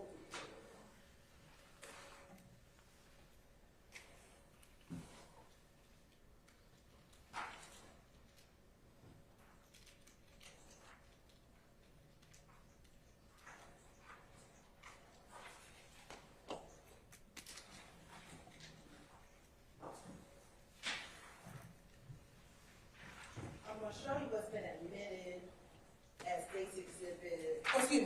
defense exhibit JW 158, 59, 160, I believe it's going to be through 169. Sure.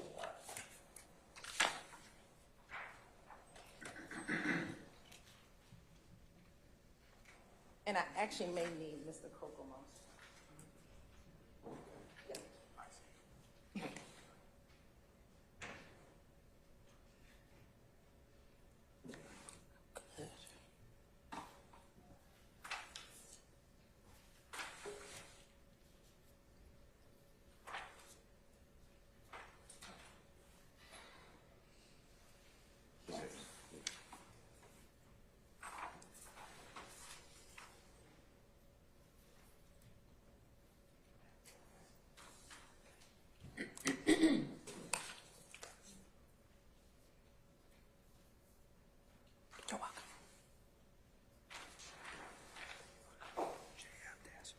he has to. Okay, thank you. Thank you.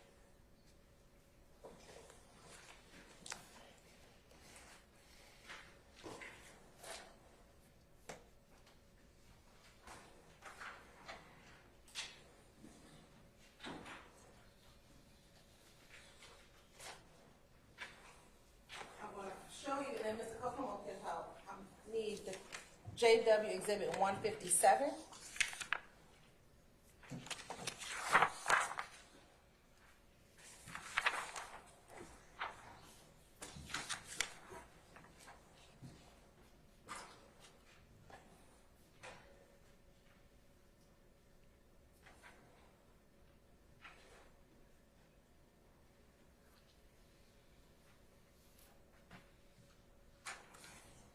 Looking at Exhibit 157, do you recall seeing those items while you were back at the crime scene, like on September 11th? I don't remember seeing them. I mean, and I wasn't looking for them. Honestly, I mean, I delegated that out. Had a lot going on. Those guns were of importance to me at the time. And this is the city that you delegated out to Summer Bay. Yeah, I mean, you can't do it all. You've got to depend on the people you work with to actually, execute what you needed to do. I'm in the fog of investigation. I need help, like anybody else. So I want to look at 157. Looking at Stacey on 157, can you describe for the jury how that toolbox is positioned? Is it laying flat on the seat, or is it kind of raised up a little bit? It looks like the front end of it is on the seat, and then it's propped up against the back of the back seat. It's like the driver's side back seat. And is the blood underneath the toolbox? Yeah, I see some transfer of what appears to be blood, yeah. And to your knowledge, do you have any idea how the items got on the seat, or if those items were actually in the toolbox prior to this picture being taken? I don't know anything about that. All right. That's it. Thank you so much. Items such as that, would you have had those processed or taken to the GBI crime lab to be processed? I wouldn't. Why not? I didn't feel they had anything to do with the case I was investigating, which paramount concern is the officer's use of deadly force. I had a good idea of what happened in that scene. We don't just send arbitrary items to the GBI for testing. That's a call I made. They can blame me, but I didn't think they were relevant. Now, before we move on to the next scene, what you testified so far is a couple things that. Objection. Reading testimony. I'm on the full objection of the When did this incident occur? 9/11/2013.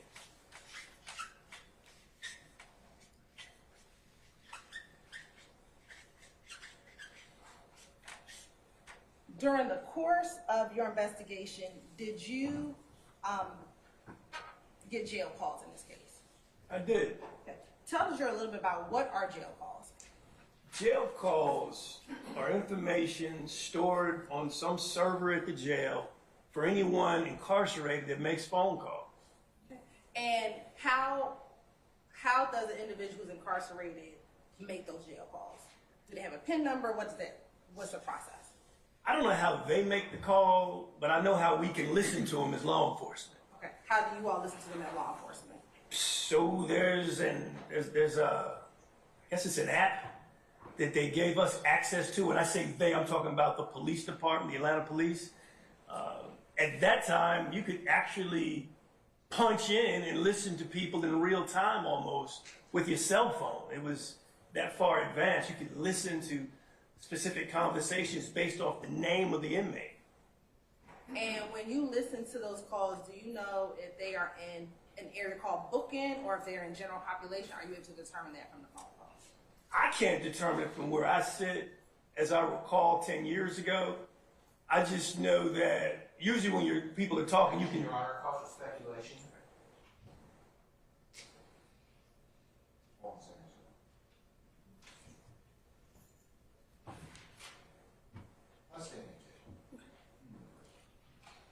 Have you had the occasion to have or listen to calls that individuals make when they first get into the jail? Yes. Okay. And then listening to more calls once they've been in jail and maybe have gone to the general population? Yes. All right. Now, in this case, when did you pull jail calls in this case? For what date range? Well, I wanted 9/11. If that, that's the first significant date that sticks out that I wanted to see if there were any calls. At the time on 9/11, how many people out of the 3 that you said were detained were actually taken to the Fulton County jail? Just one. Who was that? Adrian Bean. And did you pull the jail calls for Mr. Adrian Bean? I did. When did you actually start listening to the jail calls? It was several days. I think around the 16th, if I'm not mistaken. Would you have put that date in your police report? Yes. We're looking at a copy of your police report, help refresh your memory as to when you started listening to jail calls. Okay. Okay, is that yes? Yes. Okay.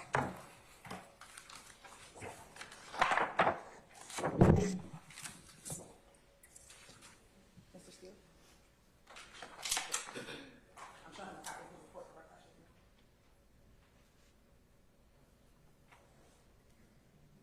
I'm going to show you what's been marked as State's Exhibit 178C. Just flip through that and tell me if you recognize State's Exhibit 178C. Yeah, I recognize this as my supplementals. And is that a fair and accurate depiction of your supplementals regarding this case, the officer involved shooting? Yes, ma'am. And again, we're looking at a copy that helped refresh your memory as to the date in which you started listening to jail calls. Okay. And I'll specifically direct your attention to page 30 of 47. At the top and at the bottom, it might say 42. It said 47. 30 of 47. 30 of 47.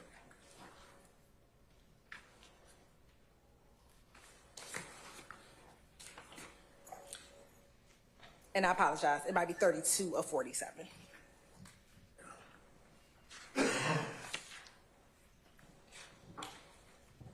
This one, for whatever reasons, out of order. Went back to 20. Let me see. Hold on. It might be me. Hold on. User error. I'm sorry. Hold on. Here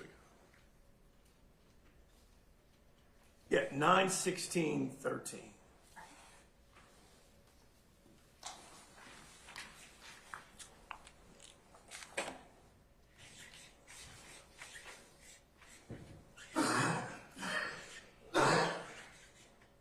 And when you started listening to jail calls on 9/16/13, did you get calls that were in between these dates?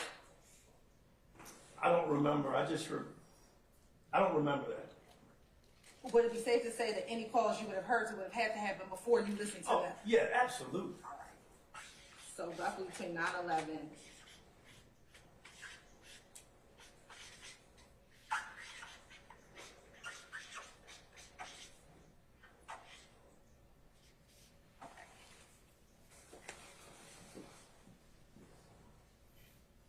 In preparation for this case today, have you had an opportunity to listen to some of those jail calls that you pulled back in September of 2013? Yes, ma'am, I have. And in listening to those calls, are they a fair and accurate depiction of the calls that you pulled back in September of 2013? Yes, ma'am. And did there appear to be any additions or deletions to those calls that were made, that you pulled back in September 2013? No. All right.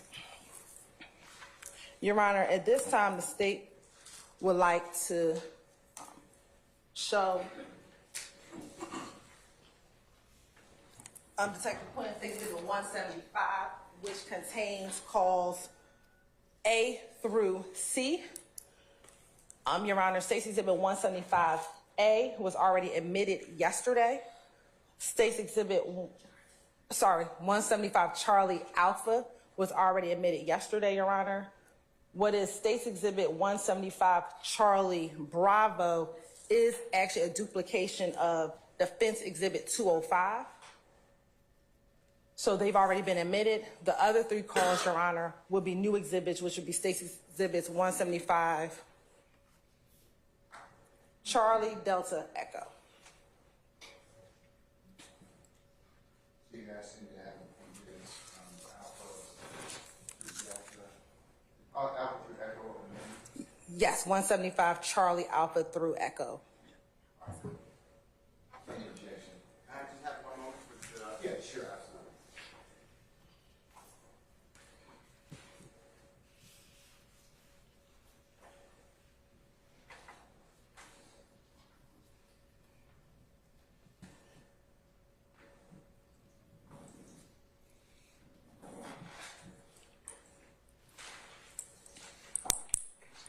Yes.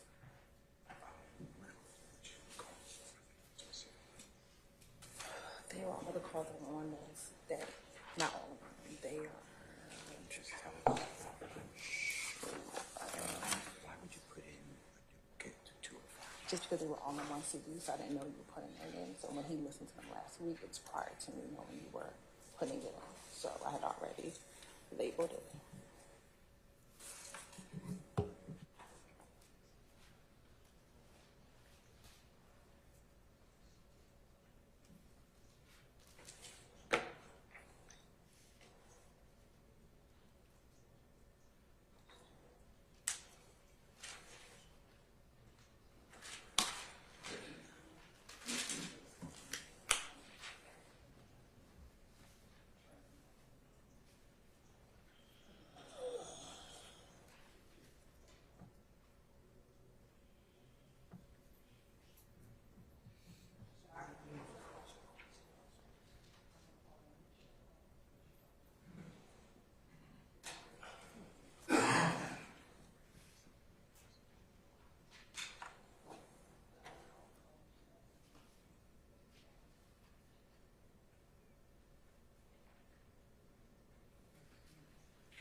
I did identify 2 of the 3 that are the newer calls that have not been admitted. I identify one, and I'll call it, for the purposes of this, the chicken call, because it stands out because she's talking about cooking fried chicken.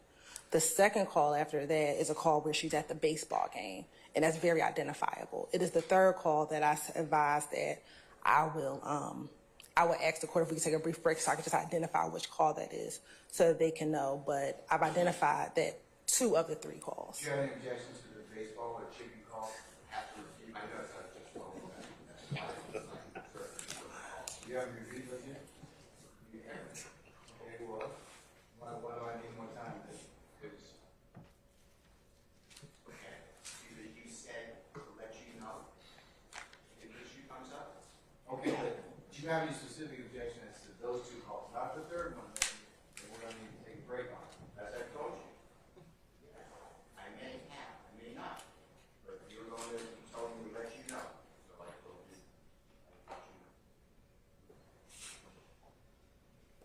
All right, Follow your direction. Mr. Steele, please don't try and engage me in conversation. You're not prepared. Because if you prepared, you'd have told me. You invited this conversation. I didn't. I asked you if you were ready. If you were ready, you say, yes, Judge, I'm ready. I have to do those two calls.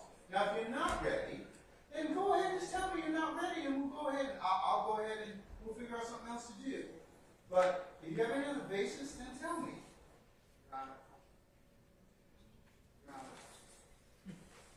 you instructed me. I raised this already. You know exactly what I'm talking about. No, I actually don't. Well, then we need to ask the jurors to likely leave despite the refreshment.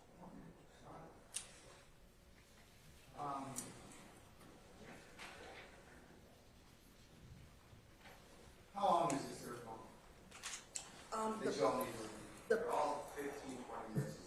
Right, and I will say for the 3rd call, Your Honor, really as it relates to this particular incident, there's only 2 relevant areas from 00 to 1 minute, and then 3 minutes and 50 seconds to 6:40 are the only relevant portions, I believe, for this particular matter. Are you going to want all of the third call to be played? Maybe. I don't know. I tell you what. How long is the third call? So all the calls, Mr. Steele is correct, all the calls are approximately 15 minutes, and the state does intend to play all 5 calls. Your time, as much time as you want. I'm just going to refresh your memory. No, I'm talking about the third. I'm talking about the third call. Just need a couple of minutes. But I need the court instructed me. I don't know why we're doing this. The court instructed me to help the court. That's what I'm doing. When it comes up, that's what you instructed me. So I'm following what you asked me to do. Now you're acting like I'm not prepared. I'm very.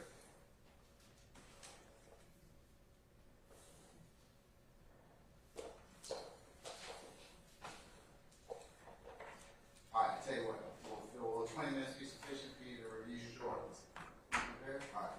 Ladies and gentlemen, we're going to take 20 minutes, and after that, we'll come back and continue with the executive. We'll see you in 20 minutes. Okay? All right, Mr. Jordan.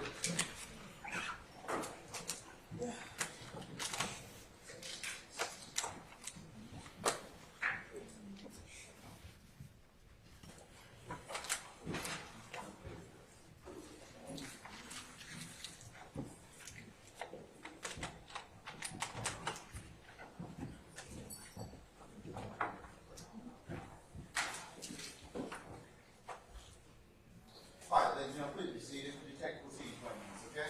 Yes, sir. Your Honor, Do I need to listen to the call? you don't, but during this break, when we come back, we'll just want to know a decision about the transcript, because we do have a transcript for the 1st call, and that was the one we gave to him yesterday, so just a decision Well, I about. thought you were going to take more time for that because They have not looked at it. Okay, never mind. Thank you, Your Honor. all right, okay. We're in recess about 20 minutes. I have a motion. I have a motion. In regards to what, sir? Your comments. I have a motion. Okay, what's your motion?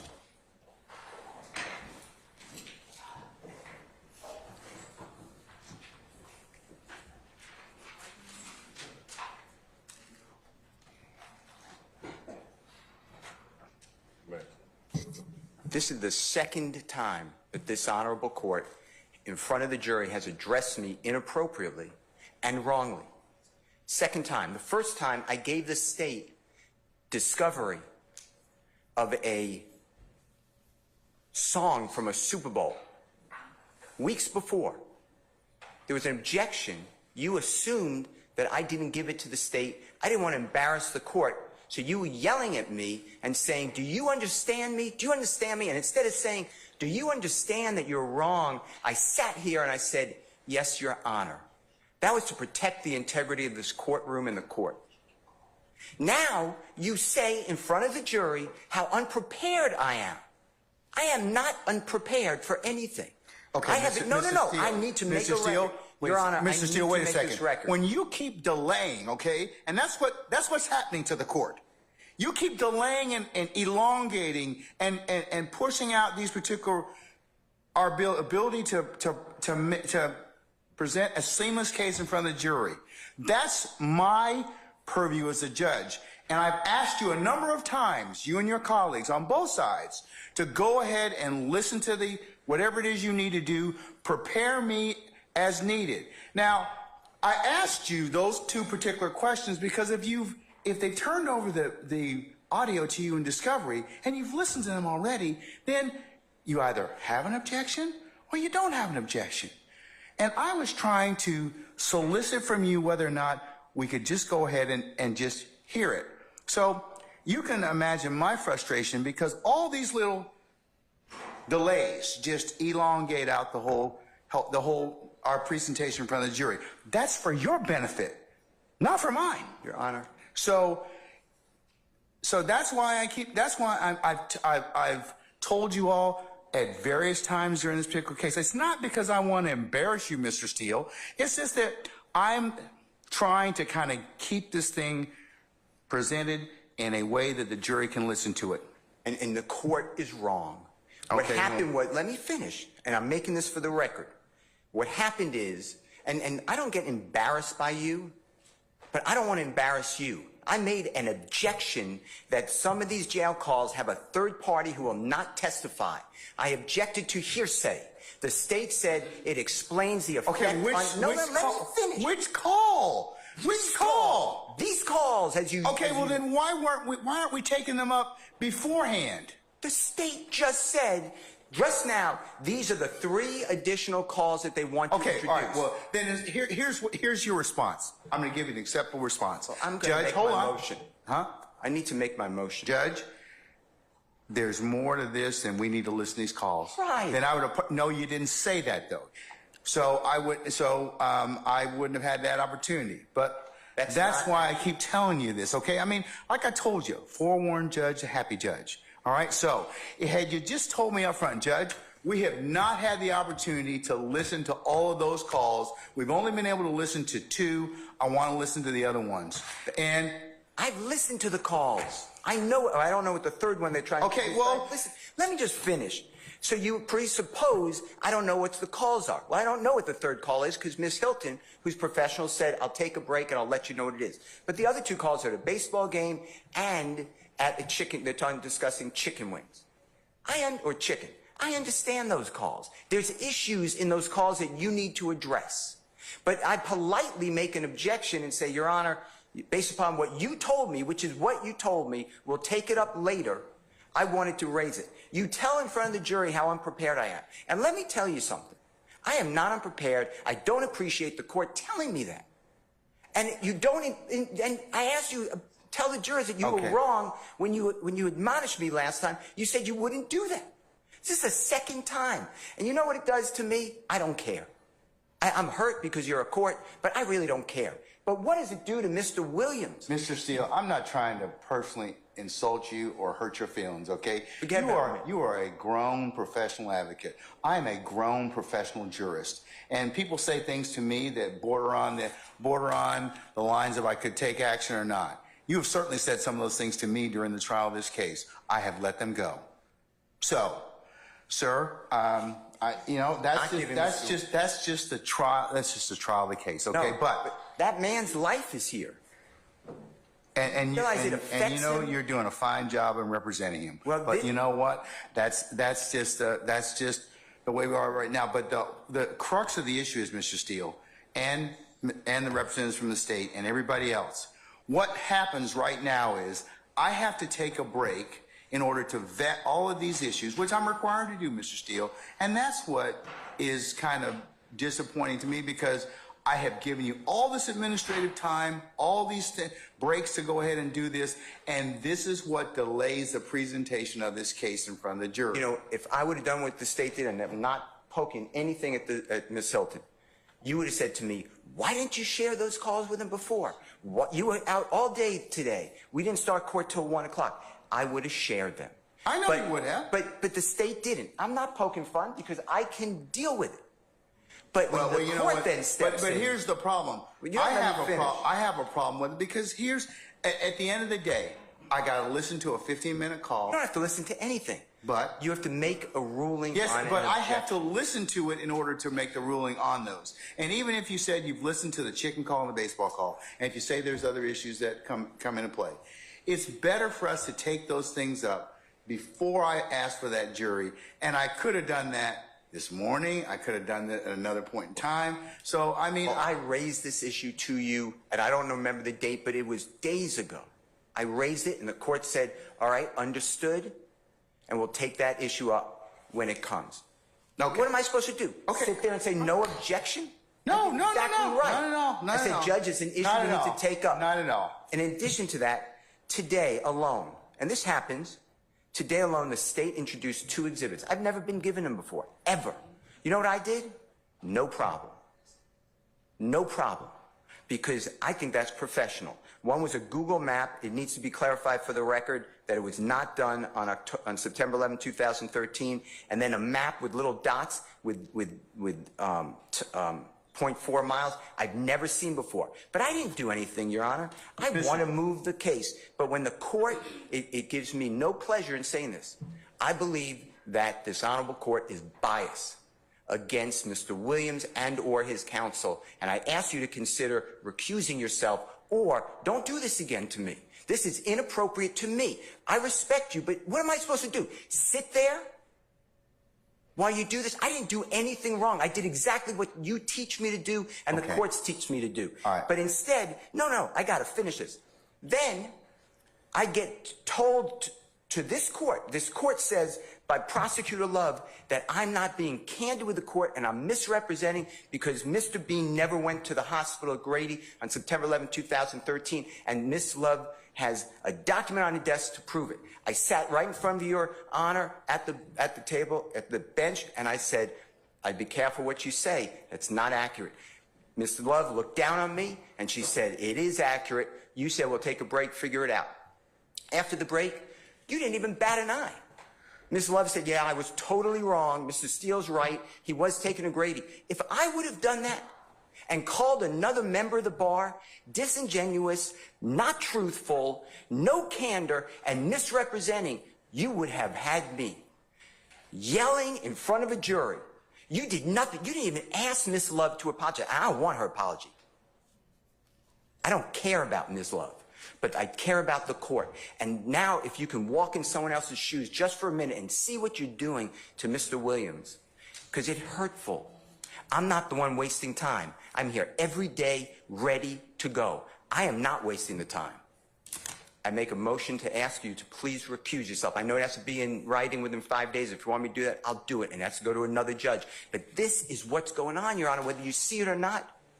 You're yelling at me in front of a jury for nothing. And then you won't apologize. And I did nothing wrong ever on these Steele, occasions or others. I'm going to go ahead and address your motion at this point in time. I'm going to deny your motion at this point in time. And also just direct you that I have the responsibility to control the proceedings in this particular circumstance. Sometimes things get kind of heated. And that's kind of that's the crucible and trial of any particular case. I am not in any way intimating or insinuating that you are not professional, you are not prepared, but the things that I am bringing up to both of you, and I have fussed at both sides for this particular issue of not being prepared in the sense of, and the only reason it affects the trial of the case is it makes the proceedings a lot longer than they should be.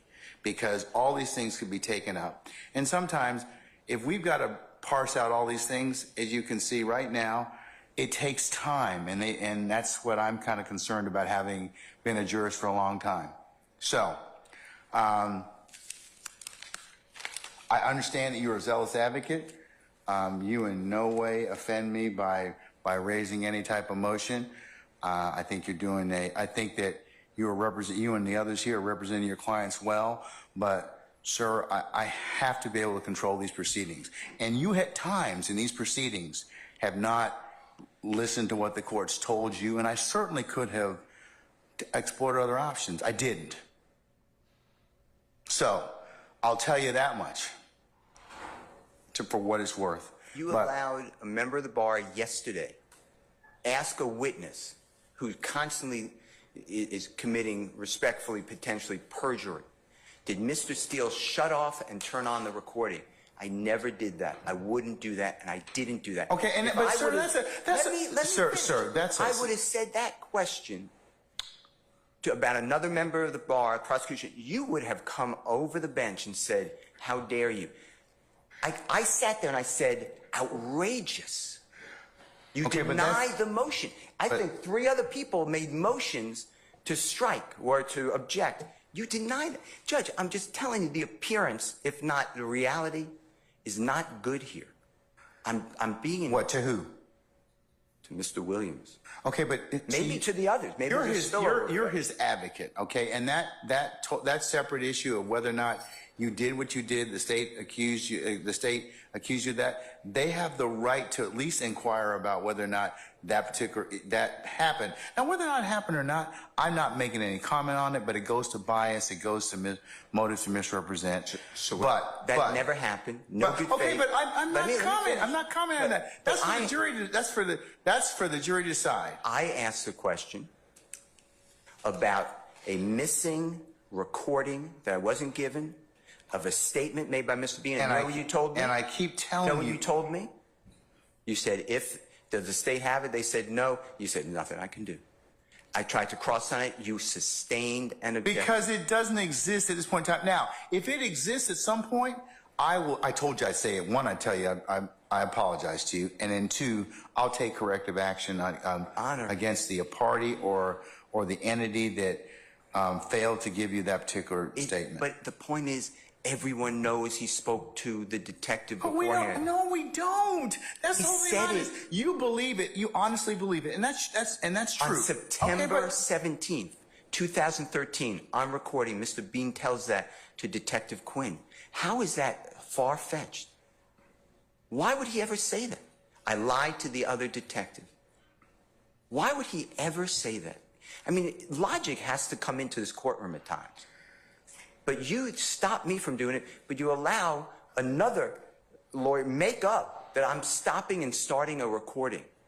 And he says, well, I don't recall, I don't remember anything. Here's the thing, that's why probably Miss Love asked me to put it under seal for the time being, but I mean, I'm not saying anything, but if true, that's a pretty serious accusation. If true, I'll die right now. How about that, Judge Glanville? Your Honor, I object to this. I don't care about her objection. I'm speaking with the court. Your Honor, I object, and I'd like to level an objection. Okay. I'm speaking with the court. Let him finish, and then you can state your... My point is, if you don't see what's going on, it's because you're not viewing it out of the lens of a juror. Mr. Steele, I can't do that. I have to be the referee. So the jury decides those particular issues of believability and credibility. Now, I'm not getting into the throes of war between you and the state. That's your business, and that is certainly nothing to do with a throw war. No, but I mean, it's your ability as an advocate. I told you before, that's your ability as an advocate. All right. What I'm saying is, you said in front of this jury, I was unprofessional. I am not unprofessional. You were wrong. I think at that particular point in time, given the totality of what happened, that's what the court's assessment was. Sir, I am... But it was wrong. It's a snippet in time. Mr. Steele, you're a very good attorney, but I'm a professional jurist, and you may not like some of the rulings that I make, and you may not like the way that the trial is going at a particular point in time. That's for all advocates. Ms. Love and her colleagues, I've told them the same thing. But I think that, my job as the referee is to give you a fair trial. And that's what I'm going to do. Well, I hope that's true. But you just told the jury I'm unprepared. And I am prepared. I don't understand why you would say that. Both of you, and I'll level this against the state. Both of you, that's being unprepared, because that I have to then listen to this to rule on it. I understand, but I'm the only one that the jurors here, the court, take ire with. Ever. Without an apology, without... I think I've taken Ms. Love and Ms. Hilton and her colleagues to task many times. No, I've heard you yell. I've taken them to task as well. I've heard you say to her, stop interrupting me, answer my that's question. that's taking them to task. The jurors never heard that. Ever. So I ask for a continuing recusal motion. And I know it's not in writing, but I assume that you're ruling on it right now. That's what you're saying. Well, when you got to put it in writing, but I mean, I'll rule on it at this point in time. I'm going to deny the motion, but you need to put it in writing if that's what you wish to do, and I'll appropriately. I'm also asking for a mistrial based upon your statements. I think I made that clear, but I'm asking for a mistrial. Okay, now, Ms. Love. I don't think it's a fair forum for Mr. Williams. Okay. And I don't want to ask for a mistrial, but I have no choice when the court is saying what it said, that I'm not going to repeat it in front of a jury. That's hurtful. And I'm not saying me. I mean, regardless of what I think of it, it's hurtful to Mr. Williams getting a fair trial. All right, Mr. Steele, in terms of what I've told you all already, we're still going through the, I've told you all, both sides have told you. So this just delays the trial. I mean, where I've got to rule upon other things. Well, I made this motion whenever I made it, and I raised it, and you said we'll get to it. Yeah, but it's timing. I mean, did you raise it when we first got in here this afternoon? Did you raise it yesterday? Did you raise it kind of so I could kind of take it at that point in time? None of you did. If I would have been told that there were going to be 3 additional jail calls, I could have raised it. The 2 others are already in. I didn't object. All right. Okay. All right. Ms. Love? Your Honor, just the state would ask that the court deny the motion for mistrial. The state has provided to the defense these jail calls. We have actually requested more than once what portions are objectionable, what portions do they not want us to play. We have sent them to the defense in a format that they can listen to them offline without having to have the actual CD in. We have had them converted for them. The objection that we got initially was put to the call that Mr. Steele essentially put in by playing the recording of the interview that Detective Quinn did with Adrian Bean. And the whole jail recording that was played during that interview was State's Exhibit 175 Charlie Alpha. So the portion that they initially said that they objected to, that third-party portion, and we had a motion on it, they actually introduced by playing the call, the interview with Detective Quinn. I have said to them, I'm certain that Ms. Hilton has communicated with them via email, that we are using the jail calls. And I know I personally have asked, what do you object to? So at this point, I'm not certain why there is this motion. I object to the language that is used. I'll die if the court does this. Your Honor, the court is well aware of the times that the state has received reprimand, both in front of and out of the presence of the jury. I'm not certain where that's coming from. I would ask that the court, of course the court has already ruled, but the notion that there is a bias, I'm not certain even where that's coming from, given the amount of tongue lashings we've received from the court on the state side.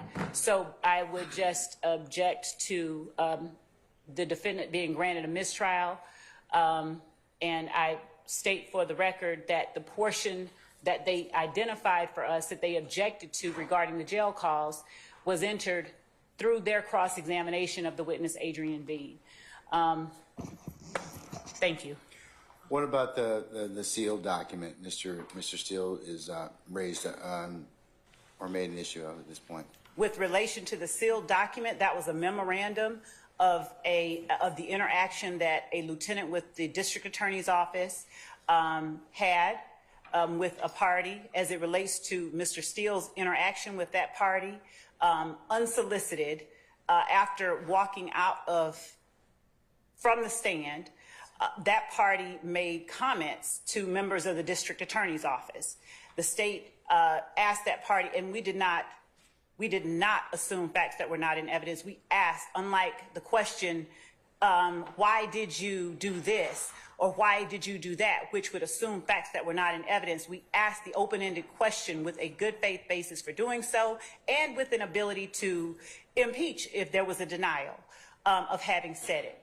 So we didn't make that up out of whole cloth. We wanted to make certain that all parties on the defense side had that memorandum. And frankly, Your Honor, I think it is improper for anyone, for certainly any member of the bar, to stand up during the cross-examination, direct examination, and offer testimony essentially to a jury. So for Mr. Steele to stand up in the middle of my redirect of Adrian Bean and to say that did not occur, or preposterous, or outlandish, is completely improper, disrespectful. The state has done nothing of the sort, and we would ask that Mr. Steele be reprimanded for doing so, and the court rightly did so. And to have him ask for an apology after he has been blatantly improperly acting before the jury, I don't know what else I could say. I would just ask that the court admonish counsel for testifying during trial. I have given the state, the court, the basis for the questions that I've asked, and I've never asked a question that assumes facts that are not in evidence. Unlike the question, why did you know that? Do you recall that?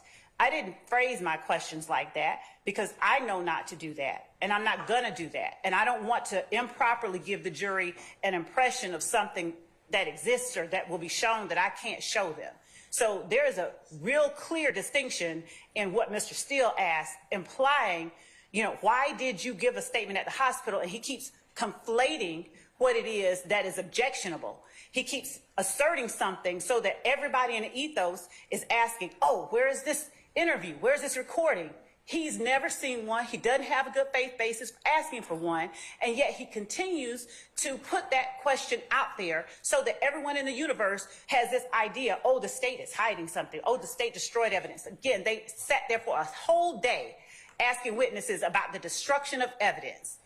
There was no evidence that anybody destroyed any evidence, yet they stood there a whole day and asked someone about that. And then he asks a witness on the stand under the guise of impeaching him, do you recall that?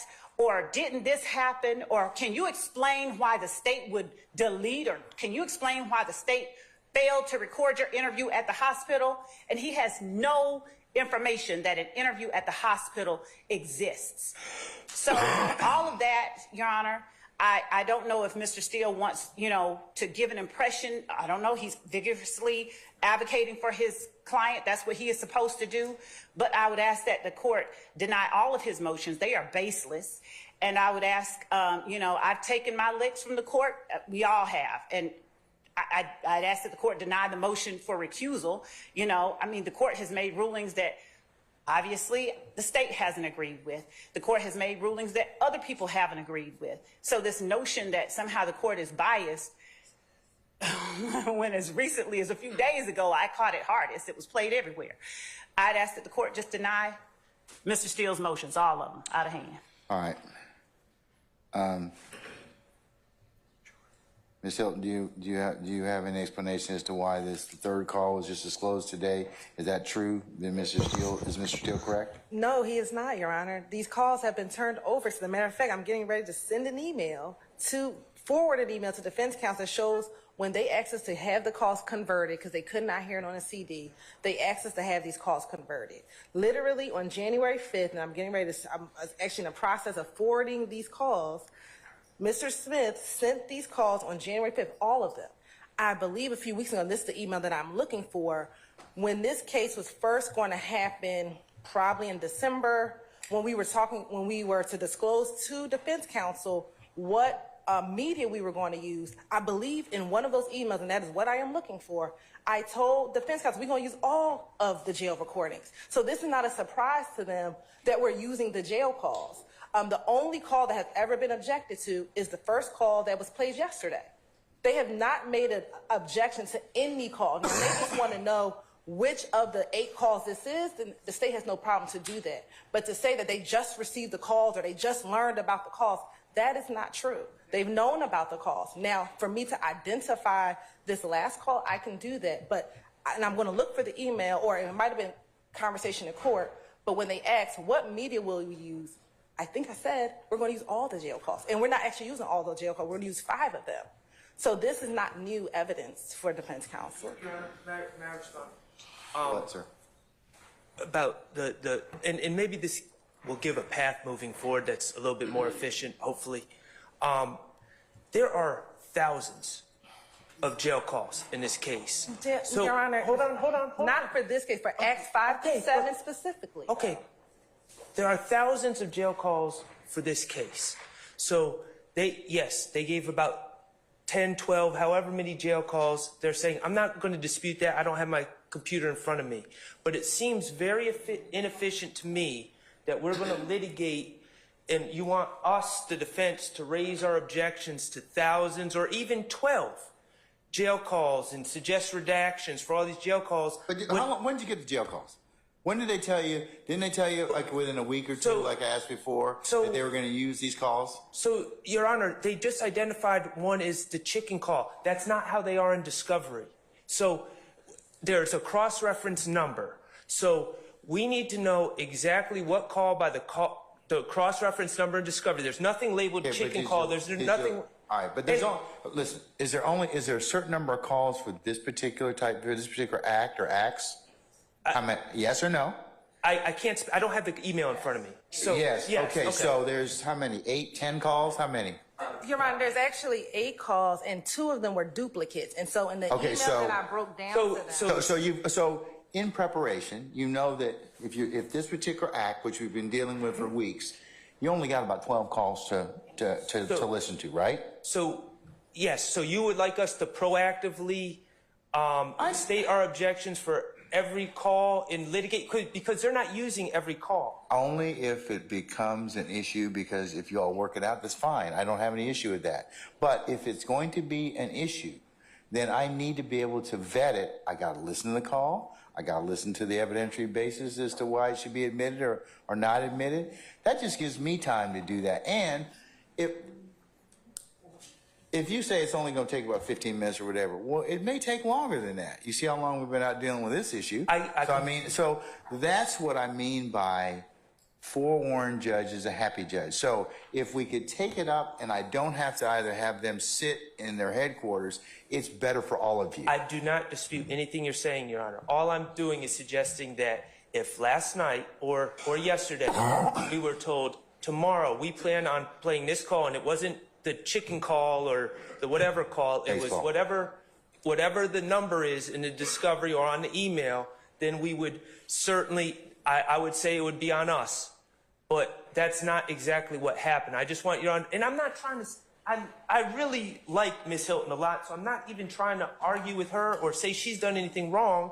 It's just, I think if we know a little bit in advance, and it's not just, the chicken call, then we would be in a better position to lodge our objections to you. Because right now they are, I assume they're getting the cross-reference numbers, so then I can bring those numbers to the defense table so we can pull up the exact calls that they want us to review. So that's kind of, I just wanted Your Honor to understand it's not as simple as just we didn't listen to the chicken call. Your Honor, if I may respond briefly. Mr. Williams, I believe, filed a motion in limine number 40.